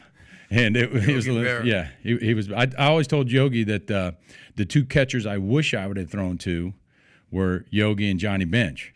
And Yogi goes, why me? I said, because I see all the old photos of you, Yogi, and you never could squat down. I would get the high strike for sure because you could never squat. And I thought you were for sure going to say Mike Piazza, like the favorite catcher you're going to. I actually I did throw the Mike. How was that? It sucked. It sucked. And I sucked. It was in the All-Star game. I don't think I got. It took me about 6 batters to get an out. Was there any camaraderie at all, or like? Yeah. We were pros. Mike's a good guy, man. But I mean, everybody makes it such a big deal. But I had some battles with other guys too. By the way, for the audience that maybe doesn't follow, just play the clip because we got 2 of them. You pick one of them, whichever one you want. Yeah. This is one of them. You and Mike. Yeah. Oh, yeah, the broken bat. And you grabbed the bat and you threw it back at him. Well, no, if I'd have thrown at him, I'd have got him. But I threw it on the on-deck circle. Everybody, and TV made it look close. And they were saying, oh, you said it was the ball. Well, when you're 60 feet away and the bat shatters 4 pieces, when the head first came, what we know to be the head of the bat, but when it first came towards me, you can see I went in a fielding position. Yeah. I thought it was a line drive back at me. But there was a couple other guys that wanted a piece of him before that. So yeah, everyone talks about that you threw the bat at him. It's like, no, hold on, the bat almost hit me first. Yeah, well, again, I've broken guys. Let's not make Roger seem innocent here either. Yeah. Roger, you were trying to get in his head as well. You were. Yeah, no, you don't. You were showing toughness. The 98-mile-an-hour fastball is what I'm trying to get into his mind. Yeah. When the bat broke, the first sphere you see, I'm 54 feet away once I release the ball. And once you see that coming at you, that's why I went in and filmed it. And, of course, by fate, it takes 2 hops, and it's in my lap, and I take it, and I don't even know and he didn't know where the ball was. That's why he was jogging. Yeah. And I whistled it over. How was epic. There was a picture that on TV it looks like it might be from us, but it was further than that. And I said, just give me another ball. There was a bunch of stuff leading up to that World Series, trying to make it. It was he and I were almost a bigger story than the World Series. Yeah. And I was really pissed about that. But we also had a scouting report, which was fine by me because our guys in going to the scouting report, they said, we're pitching him in, fastball's in, and if you miss inside his jersey. And it's okay with me because Mike's a great hitter. He hit every breaking ball that I think I threw to him. And so I had no problem just trying to live in there. And, again, it was a game like similar when I talked about Reggie Jackson. Somebody like Piazza, they're going to get your best. He's one of their obviously best players in the league at the time and on the Mets for sure. And I was sitting at about 91, 92. He stepped in. I think all 3 pitches, including the one that shattered back, were about 98. Reggie bitches about at me, which I'll see. I tell the story at banquets, which he loves. I wanted to get to the big leagues to face Reggie, and I was sitting at about 93 with most of the guys, and Reggie was hitting 4th. And here we go. I mean, I was like 97, 98 to Reggie. And Reggie's like, what's going on? I go, you're Reggie Jackson. I mean, come on. Amped up. So, yeah, you're gonna get everybody's best. There's no days off for guys like that. I like what you said. You said in an interview, you said, guys, you question who's the toughest hitter you face. You obviously gave the love to Reggie Jackson because that's who you wanted to face off. But then you said you never had a problem with home run hitters because even Pujols, you said you have one pitch every time. If you miss it, it's over. I'm going to get you, right? So you said something like that. Right on, Pat. And he said the guys you had a problem with were more the contact, like the Tony Gwynn type of guys. So who were some of the guys, if you say contact, who were some of the tough guys? Man, just in the American League, a few teams, they had guys that they just had great eye-hand coordination. You make a bastard pitch 0-2, and especially at Fenway Park, there's no foul ground. It'd be different pitching in Oakland. That's the most foul ground, So they're good enough. I tell them that guys in the big leagues can put wood on a bullet. Doesn't matter how hard you throw. they can spoil a really good pitch. So if I get an 11 pitch at bat with you in the first inning, now I'm not getting to the ninth inning, which I know that sounds what we were just talking about guys going for. When I said 9, people are going 9 innings. Then I might only be an 8-inning pitcher. It happens again, I'm only getting to the 7th. So I'm throwing my 2-seamer, which I call a bowling ball. I threw a heavy 2-seamer down in the zone. I want you to hit it, what we call the kitty litter. If you ever look at the place in front of home plate where they water it down really good, other home teams water it down more, and they put more dry dirt on it. Because you hit it in that, it's like hitting kitty litter. It stops the ball from getting through the infield. And then sometimes the guys will grow, like at Wrigley, they'll grow that grass 4 inches high. It's like hitting out a U.S. Open rough. It's not getting through that. And 4 inches high, Wrigley. If you're a ground ball pitcher, I mean that's 6'4" all day. So that's why they you can do that. But those guys, now Tony Gwynn's a whole different animal. I faced Tony in an All-Star game, and I tried to ask some of the guys, hey, I know Tony because I watched Tony take batting practice, and he played around the world with his bat and the ball in batting practice. His first 2 swings, he would hit it into the cage that he was in. Next 2 down on the chalk line and left. Next 2 in the gap, center field, right field, come all the way around to pulling 2 homers down the right field line. It's crazy. That's how good he was with where the ball was going. So I thought the guys were messing with me. They go, you're going to face Tony Gwynn, throw him a 94-mile-an-hour fastball right down the middle. I go, that's funny. You guys want him to take me deep. They go, no. If you pitch him away, he's going to hit a double. That way you pitch him in, he's going to pull you. I'm telling you, throw it right. I got a photo on my phone in the All-Star game. Houston, my first one. I throw it right down the middle. He swings right through it, kind of looking at me. He can't believe it. And then he ended up flying out. But it was a guy exactly. We had a Tony Gwynn. It was Wade Boggs. Oh, yeah. Boggsy. Oh yeah, third base. Boggsy could hit with his eyes closed, with the sun shining. Interesting right in his swing. Yeah, just he's just a flat out hitter. He could Paul hit. Molitor, was he tough to face? Was he very handsy? very good handsy? call. Yeah, Larry Walker. Did you ever pitch to Larry Walker? I may have. I met Larry at some golfing events later, and we never really talked. But I'm going to say 24 years, Badge, for sure. I probably faced him. Bagwell, did you ever pitch at Bag? Because I know he was exhibition game probably. Okay. Yeah, Baggy. So if we put Frank Thomas, Juan Gonzalez, those guys, well, those are AL, right? So you pitch with those guys. Yeah. Do you have any stories with Juan or Frank, or just another player you pitched at? Just good hitters. I mean, you got to catch them on the right day. How about Griffey? Griff was tough. Griff had some homes. My story about Griff, we were in All-Star games together, and I had the 2 older boys. They're little. This is when Nintendo was big up in Seattle. He'd get all the Nintendo games he could get. So the boys down messing around in the lobby or whatever, and they got on the elevator. They run to the room. We're getting ready to go over for media day, and they're all giddy. Dad, we just met King Griffey Jr. I go, you did? Yeah. What's up? He goes, he said for us to tell you that when you face him in the second half, if you throw him some fastballs right down the middle, he'll give us all the Nintendo games. I go, you stay away from him. Yeah. The kid. Yeah. I said, you stay away from Griff. Bad influence. You gotta. I mean, do Pat a favor here. Pat's guy was Juan Gonzalez, was it not? Juan that was your guy. Juan was my that was guy. your guy. No, he's dangerous. You got any good Juan Gonzalez stories for Pat? Man, well, I'm pretty sure I faced him with the Rangers a lot. Yeah. I just, he was dangerous. He's a guy that you had to stay out of his little hot spot because he's just so strong. Oh boy. I was thinking when you brought up Molitor, Robin Yount. So my Robin Yount story, I'm like right off the campus. So I got a little piss and vinegar and feeling pretty good. And we're in Milwaukee, and Ralph Houck's our manager. Now, Ralph, older, so some of the scouting reports weren't on par. And, I had a veteran staff, Bruce Hurst, who gave me my nickname, The Rocket, after Hursty gave me that. We had some veteran guys, on the pitching staff. And so now I'm facing Molitor. I was getting out, and this Robin Yount comes up. And he's already won one MVP at shortstop. He's going to win another one in center field, right, in the American League. And the scouting research said we're going to pitch him away. We're going to play him away. We're up 3-0, and I throw him one about 96 on the outside corner, knee high. He hits it. It goes by this ear. I can hear it. It sounds like bacon in I barely missed me. It lands second row, dead center field at old Milwaukee. That dude, old Bernie or whatever, is going down the slide and the damn balloons. Yeah. All that's going on. Homer, 3-1. I was like pissed off. I was like, man, that was damn good. I can't believe that. Comes up next guy, Molitor's on. I walked him. He got a hit. It's 5-1. 7th inning, I think. I throw one. It's about at least a ball off the plate. It goes by this ear into the bleachers, about 3rd row. People going crazy. They pull me out 5-3. I'm in the tunnel. It's old nasty tunnel there, and they didn't have covers on the lights, and I'm hitting it with my glove. I'm busting lights. And you can hear me cussing and swearing. F this Robin, yeah, that's bullshit. I was and and I got a group of pitchers follow me, and I get upstairs and I get in the ice.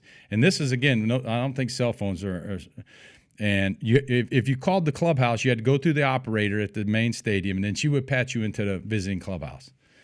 So I'm icing, and the guys come up, and after I cooled off, and Hursty looks at me, he goes, Rock, he goes, let me tell you something. He goes, great game. He goes, but because I said, he ain't that, I must have said he ain't that effing good or something, and Hursty and the guys are like, first of all, that's Robin Yount. 2 things. He is that effing good. Mm-hmm. And number 2 is don't listen to Ralph's scouting reports. They're a little out of date. And I go, thanks for telling me that now. Yeah, well, so, him and Brett got 3,000 same season, by the way. Unbelievable. Which was kind of wild. Yeah, KC and Milwaukee. So now I'm icing. Phone rings in the clubhouse. Game's over. The guys are shaking hands. They're on their way up, and that's why she didn't pouch you. They said, you got a phone call. It's your mother on the phone. So, why my mom calling the clubhouse? I mean, this is weird. She's never done this. Yeah. Something had to happen. I get on the phone. Hey, honey, great game.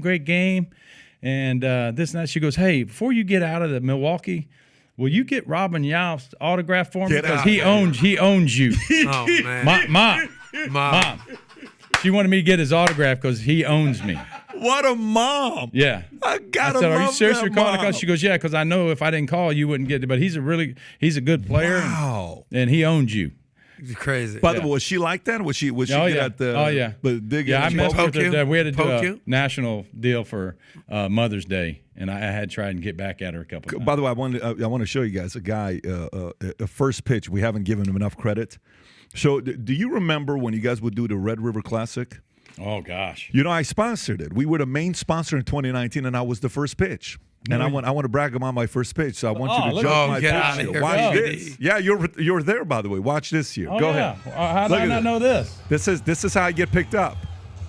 Pat, stop it, Pat. Hey, softball. Dude, cancel the podcast right now. With Toby and all of us? Yeah, of course.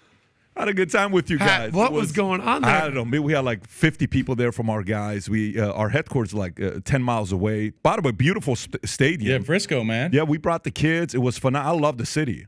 Just throwing ground. I think I had McConaughey playing short, and he dives after both knees are bleeding after the first inning. I said, dude, this is a celebrity softball game. You ain't got to. Yeah. I mean, he's laying out. And I got Marcus Luttrell there. I mean, some guys are hitting bullets, man. They didn't realize some of these guys could hit. It's a real, people show up. This is at the beginning of the game. By the end of it, there was people there, but people show up. McConaughey was there? Yeah, all of them. There's a bunch of them. I'm probably not even naming them correctly, but there's a bunch of guys that were there. Roger, let me ask you. So, who was the greatest Oklahoma coach? What's his name? The coach of Oklahoma everybody brags about. He Bob was there. Switzer. Barry Switzer was there. And Stoops. Yeah. Both of them were there. Both of them were there. Shout out to Bob Stoops, guy. Yeah. You hear this.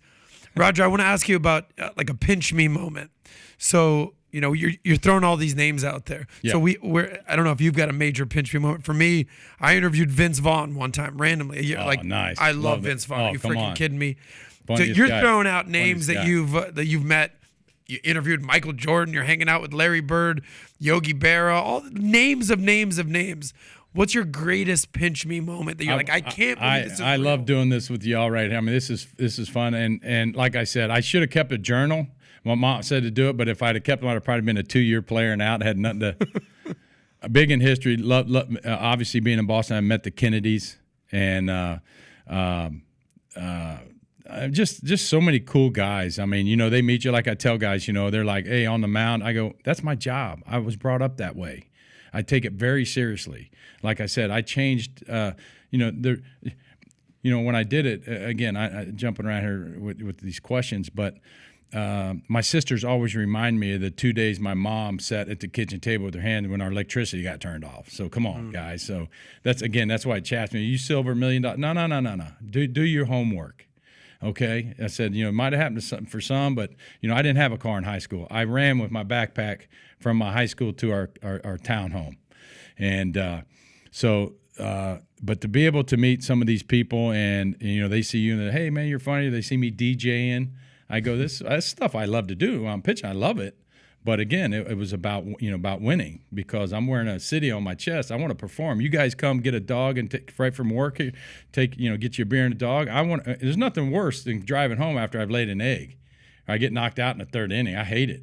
But again, like I told the guys the other day in the clubhouse, I won 200 games because I was on with my heater, split, slide. I was on.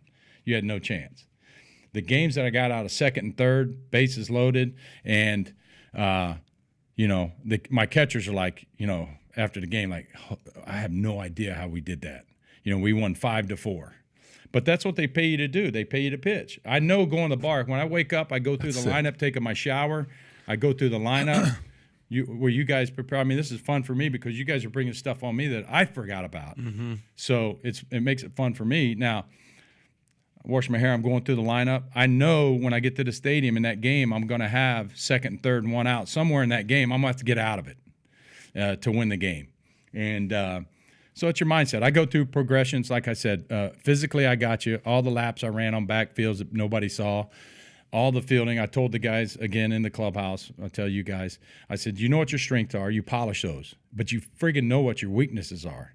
And just like in other games, I know what you do best. I'm going to take that away from you at the plate immediately, especially when I pitch inside. I don't pitch inside to hit guys. I pitch inside to make a 17-inch plate, a 24-inch plate. I tell the pitchers that pitch inside late, it does nothing for you. They're going to climb right back on the plate. I pitch in early, so when the guys are still dicking around on the bench, spitting sunflower seeds, the first, boom, strike. Everybody talks about when they get in. Second pitch, boom, inside, light him up a little bit. Everybody on the bench goes, oh shit, here we go. We got a game. So now you get guys' attention and you do your thing that way. But I've met so many cool people. What's your best Michael Jordan story? Well, MJ gambles with a good friend of mine, and it's crazy. It's crazy what they do. He's super competitive. I got to go down and play Grove 23 a couple weeks ago. He was there. He kind of hit me from behind, and I actually, myself and Urlacher won his last year of his tournament at Shadow Creek. I think we beat what then was Bruce Jenner. and Penny Hardaway. Wow. These are legends. Bruce and Penny. But Bruce Shout out to Bruce. Bruce / Caitlin, she hits the ball far. And I just said, if we play again and she's hitting from the ladies' tee, we got no chance. Because Caitlin's a good player too. And but anyway, nice guy, and but we got after him pretty good and won that tournament. And but just watching Michael play, I thought it was really cool when he was trying to play baseball. I think we were teasing him that somebody like that, if they got close to facing one of us in the majors, whether it be a devastating breaking ball or a 95, he got to AA. And we had a little thing, says he'd be writing home to mom, says, "Dear Mom, just saw my first big league breaking ball. P.S. Be home soon." Be home soon. Exactly. But did he have any chance of ever making it to the majors? It wasn't even close. No, Tebow probably had maybe a little edge, just being a competitive athlete like he is. But it's a different deal, man. It'd be like trying to backpedal on a fast break with Michael coming at you. You got no chance. Yeah. And so when you hear LeBron saying, "I may play for the Cowboys," stuff like that, you think it's the same thing, or you think LeBron is a different thing? He could actually be a receiver. No. Yeah. No, okay. Same guys, thought. Yeah. Those guys. If you ever, even in college, when you're on the sidelines and you see a guy coming around and he's got 8 yards to get a first down, you see it, and the gap closes in 2 yards. It's crazy how. Again, the biggest game we had this past year, Alabama came into Austin.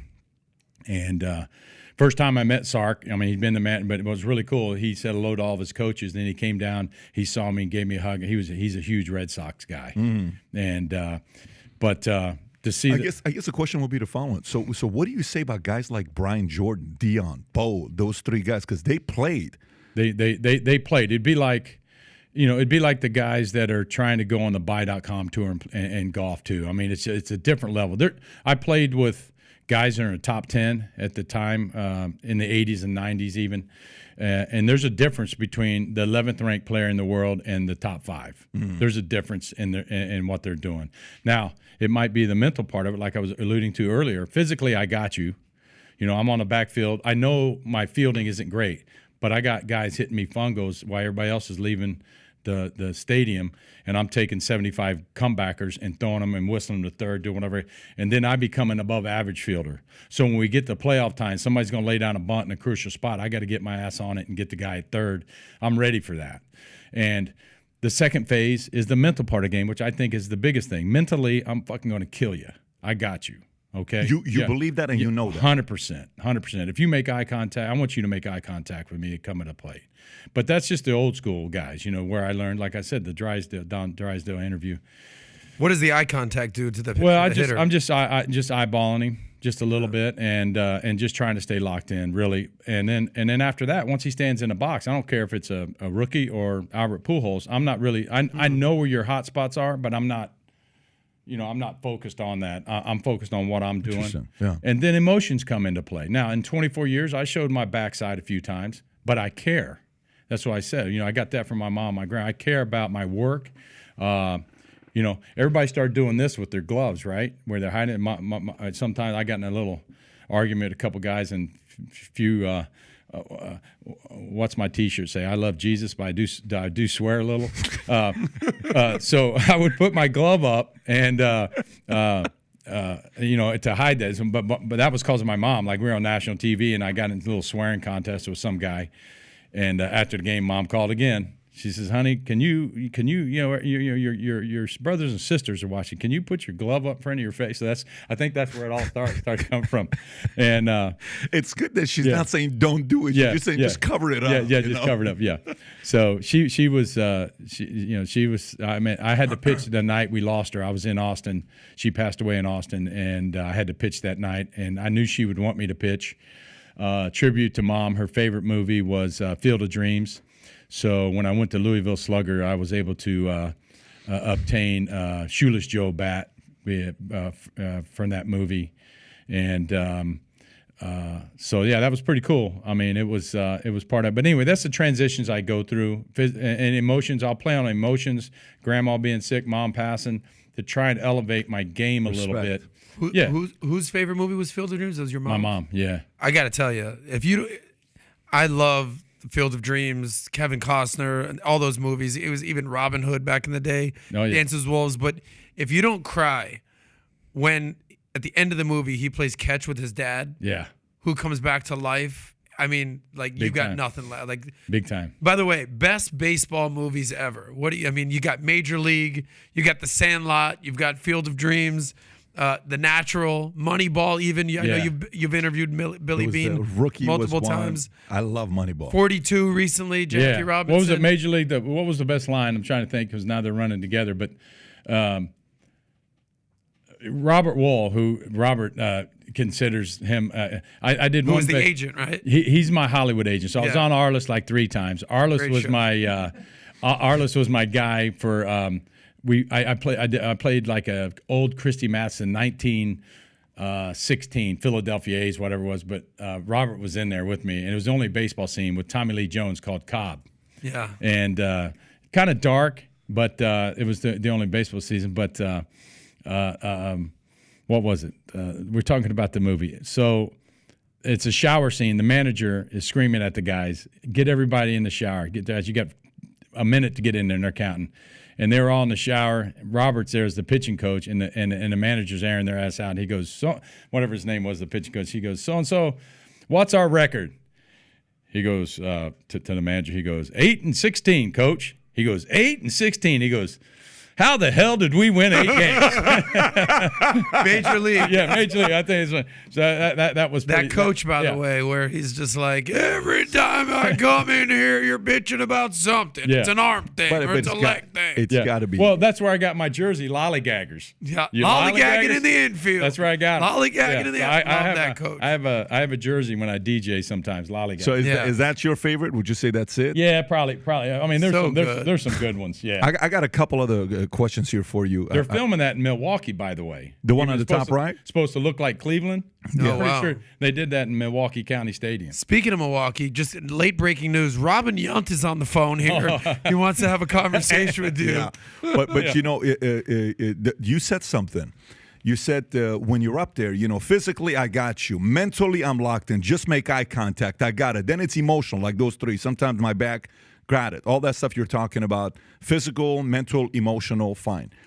Derek Jeter said something. He says Roger Clemens is in another world when he's pitching. He's there, but he's not there. What does he mean by that? Derek has to holler at me twice to step off the mound. You know, when there's something going on, he has to get my attention twice. DJ playing with DJ. I mean, obviously everybody knows he's probably a better person than he is a baseball player, and that's saying a lot.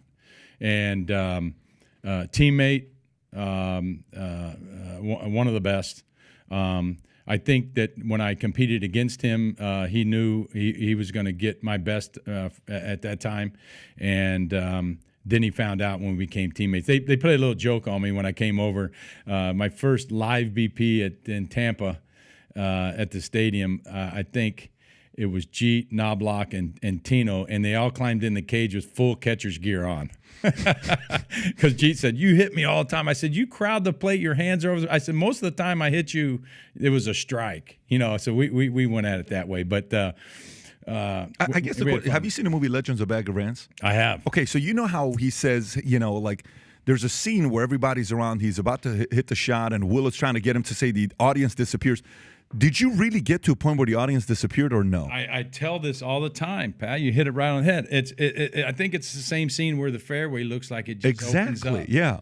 And that's what and that's where you get to. The young pitching coach of the Phillies, we just talked the other day, and he was taking notes, and I got on some stuff that nobody would think about. Like at Fenway Park and at Yankee Stadium, I had the ground crew mow their last mow job right down Broadway.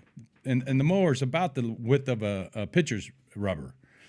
And so when I'm standing on the mound, it's like a bowler. I have a lane where I'm going to.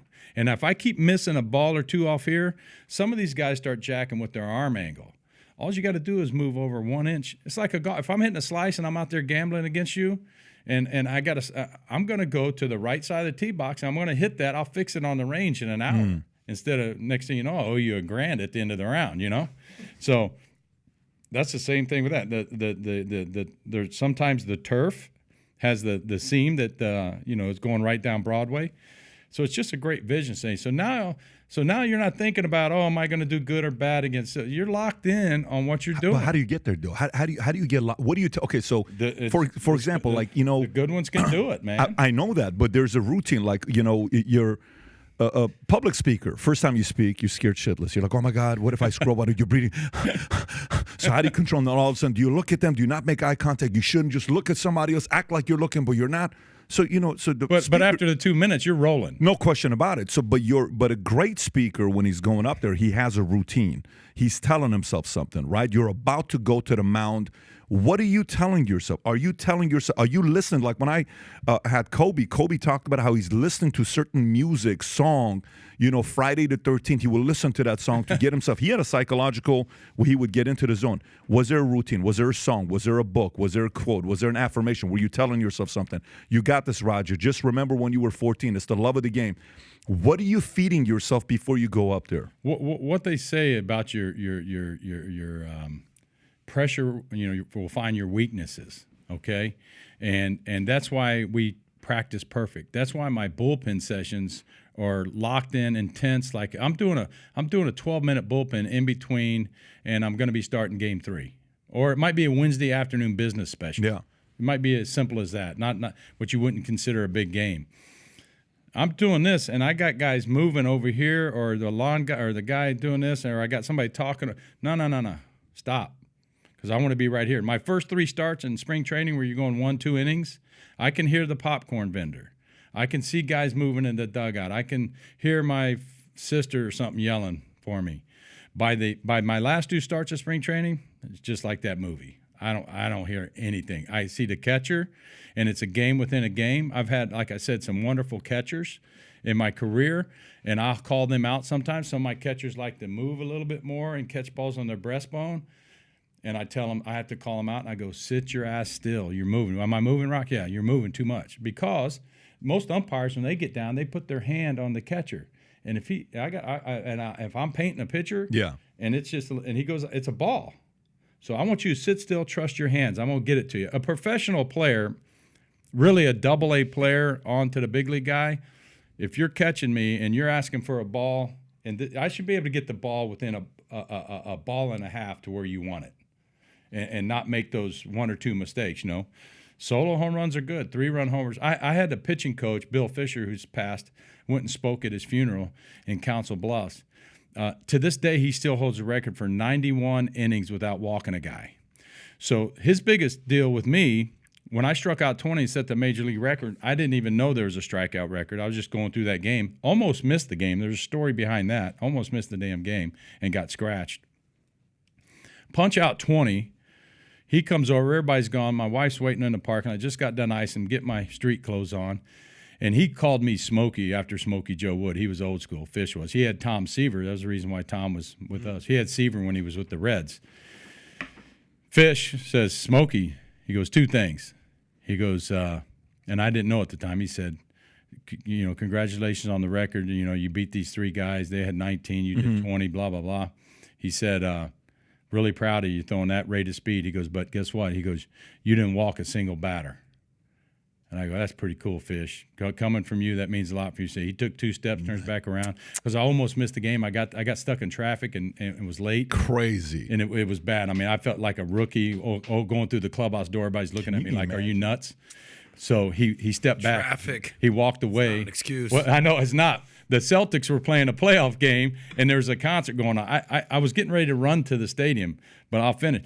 He takes 2 steps because I almost missed the game. He takes 2 steps away from comes back. And he goes, Smokey, another thing. He goes, you get to the damn ballpark anytime you want. And I go, Fish, I will never be. That was embarrassing. I said it was. I mean, I was sitting and I could see the Sitco sign. I was a mile away. Had my boots and jeans on, a golf shirt. Wife's with him. We just had the 1 car. We're living in apartments. Stuck in traffic and panicking, starting to sweat a little bit. This game started at 7:35 back then. It's like 6:50. And so I get out, I pop trunk, I say, slide over. I'm going to take my boots off, put my running shoes on. I'm going to run. How far are you from? It's a mile. I'm going to run to the stadium from here because we're moving a car link. Is that Roger Clemens running by my car? Right? Did you literally run? No, I got in, started putting my things on my trunk. So the motorcycle police officer comes in, thinks I'm broke down. Woo, woo, woo, woo, hits his thing. I turn. He looks at me. He goes, "Holy shit!" Rocket. He goes, "Hey, aren't you on the?" I go, "Yeah, I'm pitching tonight. I'm pitching tonight, buddy." He parks. That is so cool. He hits his horn. So you gotta get it, Roger. You gotta get make the. No, you gotta win. Hey, Pat. He parted the That C. is so cool. He parted the C. I jumped out in the parking lot. I ran in the locker room. God. It's like 7:10. They've already got a long man in the bullpen ready to go. Fish, my pitching coach, goes in the manager's office, fixing to get my ass chewed out. Sit down there, and McNamara's the manager. Mac said, we're scratching you. You're going to – now, I got to talk to the media about this, and there ain't no way. I said, bullshit, I'm getting dressed. I didn't take a no for an answer. I run out, dress in a phone booth. My pitching coach is 60. He's never run. Fenway Park, the home to the bullpen, it's a pretty good ways. I thought he was going to pass out. We sprint. I get out there. I'm warming up. I don't even throw a strike. I'm bouncing the ball. He's on the phone. He's talking to he's like, leave the long man out there. He ain't getting out of the first inning. He's all over the pin. I mean, I'm hitting I look like some of those. Insane. You look like PBD when he's throwing a first pitch. His is out. pretty good. It's a softball. I look like the other. I look like the other 50 guy. Cent out there. Only peace and quiet I get's the anthem, finally. I got the worst tempo. I had my shoelace untied, I bend over. I mean, I remember like it was yesterday. Yeah. I thought my temple was going to fall out. And I'm like, here we go. I get out there. friggin' rest is I punch out 20 and I don't That was walk that again. same game? That's the That's game when you he's punch- talking about. I punch out 20. How do you lock in though? How do you lock in? It That's just the it thing. just start it just started going and that's why I told you I was icing. Fish said you get to the damn ballpark anytime you want. Yeah, I That's was great. like, So no song. You don't have a song before. You don't have any of that stuff. man, I played late in my career. You know, Toby Keith's a good friend, so I play not as good as you once was, but good once than you ever was. Mm-hmm. And shout out to my man Toby. He's been battling, and man, I did Lincoln Park for those guys. You know, it's different guys I meet. And, you know, I did some stuff with Nickelback. So Nickelback. just you know, That's cool. I just kind of, you know, I got friends. Like I said, the other sports, I watch guys. You know, I watch guys in football that I root for and that I met that are really cool guys. And again, it's kind of wild. You meet them off the field and you see them for the first time, and then you see what they do. So it's cool. But I'm that way with like sitting right here with you guys. I mean, this is cool. I mean, I think it's you know, I see the pictures in the studio and what you guys do, and my two younger ones are business oriented big time, so they're into it. And not that my two older ones aren't. They've got their priorities too. So I want to show you this. Like, I want you to see this. Like, would you have ever had a walkout like this? Now, obviously, you're not a relief pitcher, but when you see this here, and this video goes viral on Twitter, gets 11 million views, I wonder what you think about this. Press play. I want the energy. I want all of it. I mean, just the intensity of it. Have you seen this before, Roger, or no? Press play. And now Timmy Trumpet takes center stage as Edwin Diaz gets ready to come in. Tell me you've seen this for a before. save.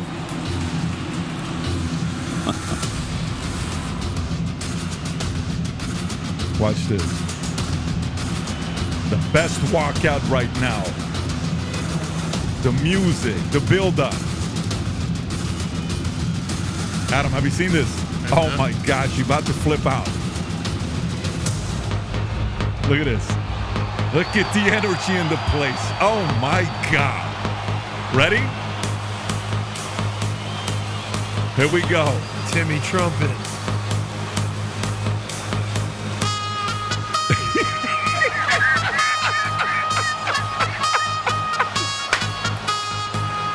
Woo! That's intense. now, what makes it worth it is you got to get the save. That's right. You gotta get the save. I'm the starting pitcher right now, icing upstairs right now, and I'm watching all this. I'm saying it's all great, but let's get a couple out. So I'm just going to tell you right now, that's cool. And all these closers got it from the king, Mariano Rivera. When Mo comes in, he's probably got the coolest jog ever coming in from the bullpen at Yankee Stadium. Find one of those. Mo will have his glove in his throwing hand, and all you see is that 42 coming out of the bullpen. Rivera, greatest closer ever, no doubt. No doubt. No doubt. By the way, where did he get it from? He got it from Ricky Vaughn, the Wild Thing, Major League. There it was. Ricky Vaughn didn't have that cutter. Ricky Vaughn, early in his career, looked like some of these guys throwing out that first pitch. Mo's got him a song, too. Press the song. Let's hear it. What is it? He usually puts his glove in his right hand. Oh, okay. Interesting. Enter You got to turn it Sandman. off. You're Enter not going to Sandman. like it. Enter Sandman. Dun, dun, dun, dun, dun. Gotta love that. Look at Dun, it. dun. Yeah, he's a. So I tell people there's Pet it. two things for sure in life, but there's really three: death, taxes, Mariano Rivera. He's gonna close out like that. Oh, it's insane. By the way, earlier you talked about catcher pitcher. How much of the experts, like the guys, once you're like the best pitcher in the league, you, Randy, you got Maddox, Nolan, Smoke. Maddox, Kershaw, all these guys. How much of it is you leading the catcher? How much of it is the catcher leading you? Or does it change based on the experience of the catcher? I know you said I would have loved to have Johnny Bench or Yogi and all those guys. I totally get that, but are you directing the catcher, or is the catcher directing you? I guess the what I would want to know is the split. Like, I'm sure you're going to say there's part that you are, part that he is, but is it 60 catcher, 40 you? Is it 80 you, 20 catcher? What is that relationship with the catcher and the pitcher?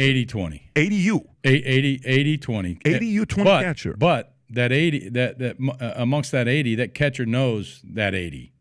They know me. 80 is you. Yeah, yeah. And is that common with all the pitchers, or that's you? I called 95% of my game from the mound. Get out And that of was here. before. Now they Get got out the of watches here. and stuff. 95%? Schuster the other day had his on, and you noticed he was calling his. He wasn't waiting for the catcher to call it. He was calling it from his wrist. He had one on. I don't know if he's going to pitch with that on, but mine was all done with looks. I mean, and like I said, I had to be careful if a guy got traded because they knew a little bit about him. Plus, I would tell Jeet and Adam Everett, who I was with the other day, that I'm fixing to induce a ball coming to you, so heads up. Now, Jeet would sneak up the middle a little bit towards second because, as you know, he had a great backhand. He had that famous jump throw that he had. He looked really. I mean, that was his patented, his deal. And but the catcher's super important. But Jorge would catch Mariano, and everybody knew, especially if you're lefty, he's throwing that cutter. Mo would break 1 or 2 bats every outing, closing the game. And he would throw that cutter. So you'd see the hitters sneak off just a little bit when you didn't think he was looking. Posada would do his and he would just follow him in further. And so you're giving credit there to Posada for understanding that part. I got absolutely. you. Yeah. And absolutely. you won 2 World Series with the Yankees. Is that what it was? Yes. With that team nucleus right there. We had an all-star at every position. Yeah. Great manager Joe Torre. Great bench coach and Don Zimmer. Had Zim in Boston. Don Zimmer. Zim was, baseball lifer. Did he get into it with Pedro? Was Yeah, that he whole was thing? the one that was thrown down. He grabbed him by the face. Like Unbelievable. Pedro kind of gave me the matador, but it was. I was on the mound and he was getting crazy, and they knew on the other side somebody was going to eat one eventually, and I just threw a high fastball to Manny. It was a strike these days, I think. And all hell broke loose. But, we saw this ball-headed guy go flying. We thought it was David That's Wells. the one right there. That's the one. Go back to it. Go back. Again. Go back. That This is a was strike. Varitek? Look, Watch this. This is a strike. That's a I don't know strike. about that, Raj. I don't know about that, Raj. Look, he's not. Look where this Strike. Look, come on. It's not even. It's over the inside corner. Come on. Okay. These days they call the high strike. That's Manny? Now, that is hilarious. But I think Zim goes flying over. There he goes. Yeah. Zim was hot. Classic. So Zim, Oh, my God. Zim's 70. I go, what are you doing, Zim? Jesus. He's breathing. We pick him up. By the way, what's opposite about this, go to the other clip that I sent you, the one with, I just texted you which one I'm talking about. I want to see his reaction to this with the audio because the look is the one I'm interested in to see what you say about this. So let's see if you find it. No. I sent it to you earlier. You should have it. You should have it somewhere here. If not, I can resend it to you, but I texted it to you. If you look at the text, Pulling that up. just go to text. It's the second one I sent you. Right there. Right there. Go to that one. All right, so this is you against Estes. I'm getting ready. You remember this. Yeah, I'm trying to go deep. Watch this. I'm actually curious to know what you're going to say about this one here, like what you were thinking. As Roger Clemens now steps to the plate. He was actually trying to hit you. I don't know how he missed my big ass. But this is you and Matt, Raj. Watch this. Addresses the situation. They know it's coming. Here's the first pitch. Fastball, it hits him. Threw it behind him. He threw it behind him, and the warning goes out. It didn't hit him, I don't think. It went behind him. I like what the guy says at the end. He's upset that he didn't hit him because he was trying to hit him. Away, but it didn't hit him. He's still Yeah, I think Wally Bell is saying something to we had a couple other their players. And looked out at Estes, did not make any move, and Mike Piazza. You see, I'm not going anywhere. Well, you know Estes has to be disappointed in that result. He was obviously trying to hit him, and he missed him. I'm 6'4", 240. How do you miss me at that time? Butt high. So what's the? I tried to stick my boot in myself. So what are you thinking there when that happens? It's kind of like the tables have turned. Yeah. Now you're on the other side. Yeah, but I play. It's like in the National League. The guys would say, that I think the 3 years I was in the National League, and they're like, okay, because he has to hit 2, and you have to go to the plate. It's almost better because when you get in a game that you have to clean up a game because they've thrown at one of your guys, and you got to clean it up down the road. It's even better in the National League because now instead of throwing at one of my teammates, they can hit me. So if you're going to hit me, hopefully you put me out of the game. Because if not, then I got the magic bullet again. So that's the ugly part of the game, but it's the old school part of the game. When I have a teammate that comes, they really don't sit next to me on the bench or come down the tunnel. But when they do, I tell them, hey, what's up? I said, you got a problem with this guy? And some very famous players go, I got a problem with this guy, Rock. He fucking hits me. I go, we'll take care of it later. So if it presents itself, you clean the game up. There's been times where my teammates, pitchers, were supposed to clean up a game, and then it fell to my game. So I got to be the shitty one, But that's you get respect from your teammates. Interesting what you just said. Yeah. And like I said, did I'm you with do those anything 25 back to guys. Estes? Did you hit him back or no? No. Okay. He missed me, and then they said that's it. You had your chance. One of their who am I thinking of? Gosh, who was the guy that's in the bullpen for them? I played golf with the guy. They brought it up. He's like, no, you had your chance. You missed him, so that was it. So I actually got a little bit closer to the plate, and I think my knees were in the strike zone, and I thought he was going to throw maybe away, but he threw it right in there, strike three. I thought it was – Roger, I was watching a clip with what's his name, Stephen A. Smith, and he's talking about how the hell do certain people not belong in the Hall of Fame. We have to ask the question because you can't do this without having a conversation about that and the controversy of it. I want to say, I don't know how many rookie cards of yours I own. I think I own 60 Barry Bonds PSA 10 rookie cards, right? I own, some of the bigger Ted Williams card, Yogi Berra, all those guys, and Babe Ruth, PSA 8, 1933, Gaudi's like $1 million card. I own a lot of these baseball cards. I love baseball cards. But there's certain guys you're like, dude, I mean, this last Hall of Fame, you got what, 65.2, I think, was a number, some number like that. You need to be at 75, with that. And you've commented, you said something very important, I think it was like 10 years ago, where you said, in our family, we're not even looking at the whole concept with Hall of Fame anymore. Yeah. It's not, first half of my career was about, generational wealth. I've done that. My family's taking care of. Second half, I wanted to win. You did that. Great. You're a champion. Your numbers are incredible. And there's a lot more people who are critics and not even fans of yours that would say, this guy belongs in a Hall of Fame. What are your thoughts? You've spoken about this, probably not something you like talking about regularly, but what are your thoughts about this whole – there's plenty of these guys that we feel belongs there. What do you have to say about what they're doing right now? Yeah, well, you said it, Pat. I mean, after year one, when it became political, we quit worrying about it each year that comes. Writers would call or people would call to say, hey, can I do an interview in this? I go, guys, I've already made my blanket statement. There's nothing really to add. I have zero control over that. And like you said, I probably get more, all my public appearances, I probably get more people that wish me and say you shouldn't. The only answer you can say is thank you. I appreciate it. Yeah. Because bottom line, they looked at the facts and we did it. We went about it the right way. What we did was we stopped not one now that I know of, but since 3 people from making money off our last name and trying to sell themselves on that fact. And so again. I can tell you when General Myers, all the guys when I did this, they called me after all the Congress stuff and said, hey, I had to sit in that same seat. It's not comfortable. They were going to try and trick you. There was no facts. They had some guy reading a doctor's report that the doctor never even saw me. I mean, it was almost like a trap because of what they were doing. I think the guy, I called him Waxhead. He was up there sitting on a stack of phone books just trying to preach to you and let you get your story out and what things that meant to you. Whether my dad, even the health risk of it. When I got family heart issues in our family and stuff again, I need to write about it one time because I want it to be I told the family, I want it to be a great book and I want to give credit where credit's due, but I'm going to cut some guys off at the knees too about some stuff that's never really been out there. Or like I told people, if you can read past the 3rd grade, you would have known what was going on. And I said, I like Jerry Springer and I like watching this show, but it turned into a straight Jerry Springer show. But again, President Bush called me. The support that I had from people that know us and know us as people, that's the way it is. But the Hall of Fame is not going to change who I am as a person. I tell people that's what I did for a living. It's not who I am as a person, but I took it very seriously. But it's not going to change. Being in the hall is not going to change it. Are you an NFL guy or no? Did you follow the NFL? Do you follow the product NFL or not really? I root for the guys. Okay. Do you remember Sterling Sharp?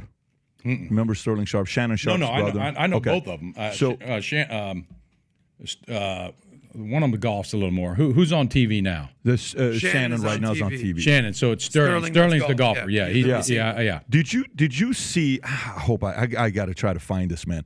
Did you see the speech Shannon gave at his Hall of Fame speech, and how he brought in his brother and what he said about Sterling Sharp? Oh, brother. I mean, I'm at a. Okay, oh, thank God I found it. Okay, I want you to see this.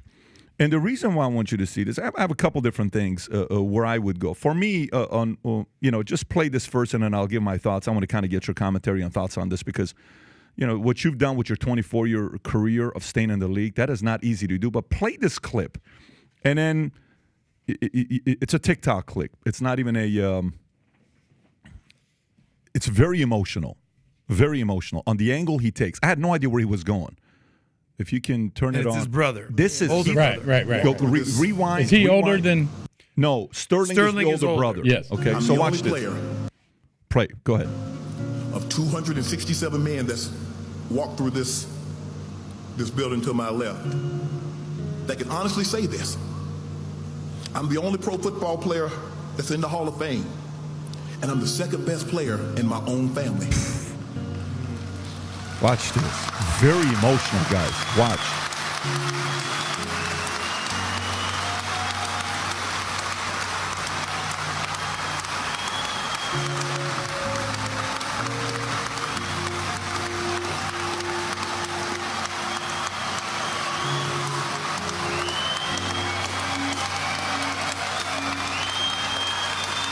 This is nothing. You have to hear what he says next.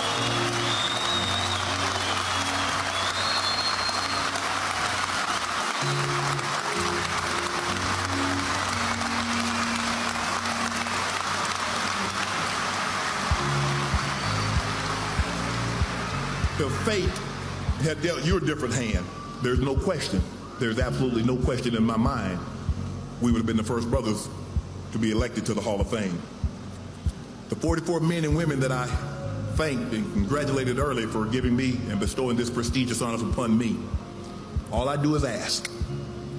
All I can do is ask in the most humblest way I know how, is that the next time you go into that room or you start making a list, look at Sterling Sharp's accomplishments for a 7-year period of the guys that's in the Hall of Fame at the receiver position and the guys that have the potential to be in this building. That's all I ask. I don't say, hey, just do that. The next time you go in that room, think about Sterling Sharp's number for 7 years. That's all I ask. See what he's doing? Managing expectations. So for me, here's how I see this. We had Curt Schilling here 2 months ago. Okay, you're seeing him give this speech. If you watch the whole speech when he gives, and you're seeing Sterling is just like, the Terrell Davis one time was crying, and the Broncos were playing like 13 years ago, and his tears were dropping. Do you remember the running back? Yeah, of course. And you're like, I've never seen anybody cry like this before. And they're in the Super Bowl. It's an emotional moment. Somebody in freaking baseball, Hall of Fame, needs to give a speech like this and say, There's a bunch of guys. Now, you hear the criticism saying, the Major League Baseball doesn't allow Republicans in the Hall of Fame because it's become political and you can't make comments like that or this and this and that. Hey, you went to a Trump rally. How dare you go to a Trump rally and you're doing this and you're doing that. Curt Schilling, you've been saying all this stuff. There's a list of names that you can talk about: the Bagwells, the Raines, the Hoffman, the Schilling, the Bonds, the Martinez, Mussina, Trammell, Smith, McGriff, Kent, Walker, McGuire, Sheffield, Wagner, Sosa. There's a lot of names, right? These are guys that crushed it. I was in the Army. 1998, and Major League Baseball had just come off their strike. I think they had whatever the year was, 96 or 95, 97. 94. I don't know what the year was. Nobody was watching baseball. Nobody was interested in the product. It was boring. It was dying. Stadiums were empty. Then all of a sudden, these two guys come up, and one's name is Mark McGuire. The other guy's name is Sammy Sosa. Mm-hmm. And every night when we would come back to the barracks, dude, we would stay up till God knows when. We just wanted to see it's like, what a freaking, rock and roll. They revived. Baseball owes Sammy and Mark McGuire billions of dollars. MLB, you owe. Those two guys revived the flipping game. So here's where I take it. I watch football. and I look at some of these guys, what they look like. You know, I'm a guy that's tried primo balling. I did the TRT for like 5 or 6 weeks. And clenbuterol, some of this stuff that, you know, because I wanted to be a bodybuilder, and you kind of like, shit, I got to get into something. You really find out what the bodybuilders do. You're like, oh, shit, I can't do all that stuff. But TRT, you know, you got these HGH, some of the stuff that Hollywood's doing it. Football, they don't really get tested as much as some of the other leagues. Yeah. These guys playing football. By the way, if you're not on something and you're getting hit by 350, I'm worried about your neck. I'm worried about your body. I'm worried about what you're doing. So to me, it's not even about the conversation about that. There are guys that gave their lives to this game, that entertained the hell out of fans like myself and increased the product of MLB that belonged there. But I feel like some of the existing guys are playing politics, and some of them need to grab their you-know-what and make a speech and say, hey, man, when are we going to make an exception for these guys to get in? I played against these guys. So I know you can't say anything about it yourself because you've already gave your message, and I'm not looking for you to have a reaction to it. All I'm saying is this is my opinion. These are my thoughts. I think the game, if we were to look at baseball in a 20-year period, and we said, okay, during that 20-year period, no problem. Take Maguire out. Take Sosa out. Take Bonds out. Take Clemens out. Take these guys out. What the hell is baseball? Take those products out. Who the hell is coming to watch the game? Who's trying to see the temperament, the mindset, the travel, the sacrifice, the 9 months out of the year? You're on the road. You're having kids. You're going through all this stuff. Take all that stuff out. Nobody's coming to watch the commissioner play. They're coming to watch you play, right? Michael made a comment about this in The Last Dance when they were talking about, you know, they don't come to watch the GM play. They don't come to watch the owner play. They come to watch us play. Right, he gave a representation for the guys, and Michael wasn't a guy that made a lot of money at the NBA. As in his contract, yes, last year he made $33 million or whatever the number is, but he was never the highest paid guy. He set the tone for everybody else afterwards. Absolutely. But it was also getting some perspective to say these writers are voting you in. Who the hell are you to vote a player in, and you ain't played? Well, what opinion? So to me, it's a little bit confusing. I watch what they say, the speeches. This guy's not in. He doesn't deserve this. He doesn't deserve that. Hey, writers, you don't have a job without these players. If these guys weren't playing, putting their bodies through what they're putting through, you don't have anybody to talk about. You have a job because they play. So, anyways, that's my rant, not your rant. Pat, this is where I'm at with it. I appreciate your passion. I can hear it in your voice. Excuse me. You know, like Greg Maddux told me he was voting for me. Mad Dog knows me as a person and knows the person. And I said, I appreciate your vote, Doggy, but again, it's not going to change me as a person either way. What I heard from you, entertainment. I know we're entertainers, but this was still my like you alluded to earlier. My first couple of years of changing generational difference for my family. You know, pay off my mom's bills, you know, get her a car, and then it was about winning championships. The guys that know me, you know, I hear some asinine comments from guys that have no clue. Like I said, if you could read past the third grade, you would understand what went down and how it went down. I'm never going to play the victim, but I am going to stop people from using my name and spreading lies about me when they say it. I do that when people shit on one of my teammates and said, "Hold up, you got him on a bad day." See, like being, you know, signing autographs. I signed 50, the 51st person. I'm an ass, and so you can't please everybody all the time. So true. I'm not going to come off phony because I'm trying to get you to like me, and you know, this is who I am. This is how I was brought up, and I let the people, you know, like I said, I did some inner city work in Baltimore. This Baltimore congressman made a couple. He made them after I was in his office. Took 25 photos with his staff and interns. Signed all these autographs, and he was one that brought up, you silver spoon athlete. I go, hold up a second. You know, I gave him the quick rundown, very stern about my background. I said, you're reading a piece of paper. You're coming out here in front of the world, and you're getting stats on me 5 minutes from an intern. And that's what you go off of. You didn't take the time to learn about me, who I am as a person, where I came from, or what this might be, or you got some other dude spreading lies just because he's trying to get my pocket. So that's what I should have done when I went college. I should have just got my wallet and laid it on the table. I mean, that's all it was about. So I have some great friends like Reggie Jackson that are in the hall, and they say stuff all the time. Again, I don't think it makes you For me personally, I don't think it makes you hit a ball further. I don't think it makes you throw strikes, being a control pitcher. I think it breaks you down and hurts you. A lot of these guys, I think it broke them down a little bit. But, like I said, I'm not going to get bitter over it. We just quit worrying about it to come up day after day after day. And like you said, I remember calling Jim Rice, my former Red Sox, and Jimmy got in on his 10th try. So you either have the numbers to get in or you don't. They made him wait 10 years because he pissed off a lot of reporters. I called him and said, hey, Jim Ed, I said, congratulations and everything. I said, but let me ask you something. How'd you get better in 10 years? Did you go play semi-pro ball and hit another 100 homers? Did you? I didn't see it or read about it, but so you're either in the first one or you're not. So and I appreciate your perspective because you're the player, but I give you the perspective from the player's perspective. I totally hear it. The fans' perspective. The fans' perspective. I'm a voter.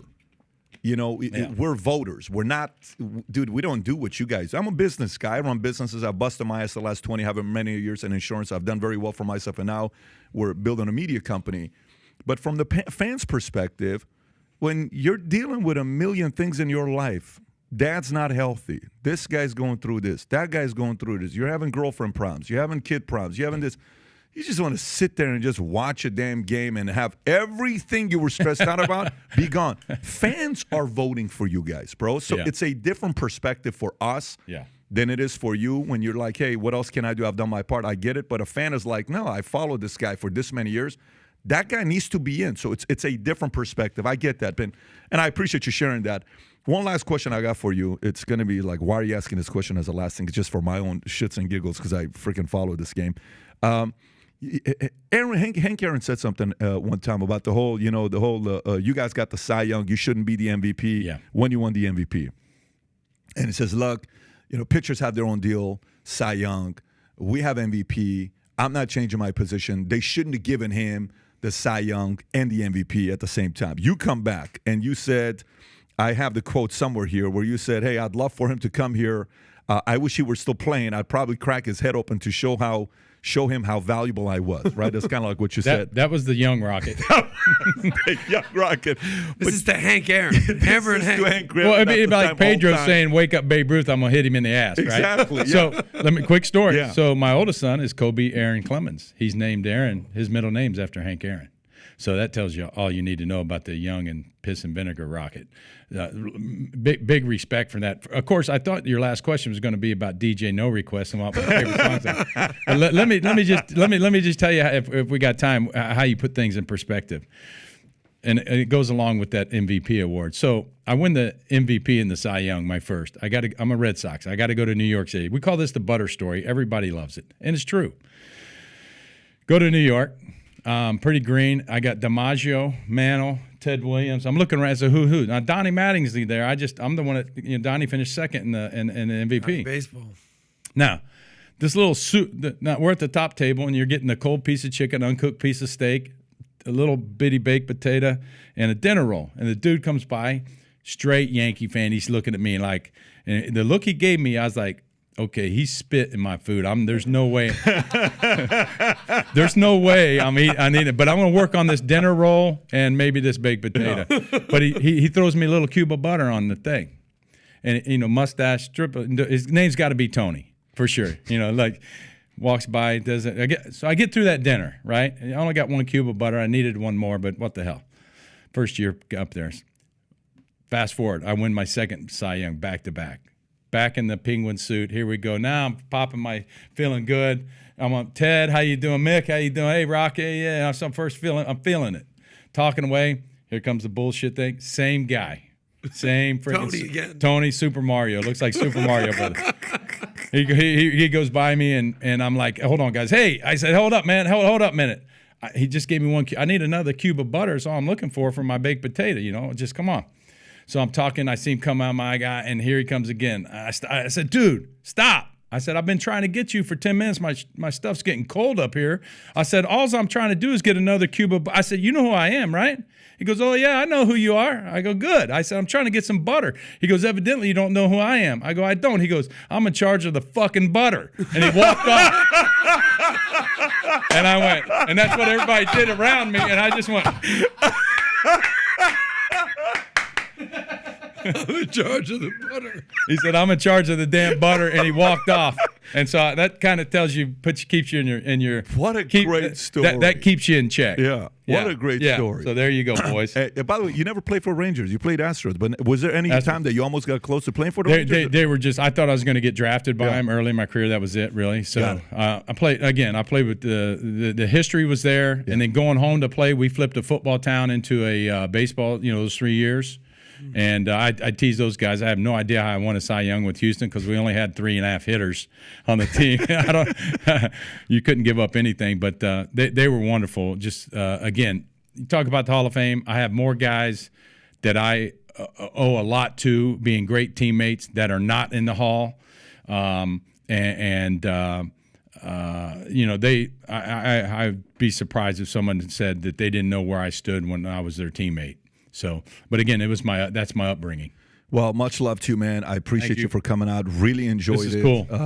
I had no idea what direction. We had some stuff, but we had no idea what direction was going to go. But 2 hours felt like 5 minutes, bro. Let's go, Literally, baby. 2 hours felt like 5 Absolutely. minutes. This is cool, and thanks for what you guys do and what you guys did for us, and just it's really cool. Anytime, brother. Yeah, Thanks for coming out. Yeah. Appreciate you. Hey, come back out and throw another softball out. Take care, everybody. Bye-bye. Awesome.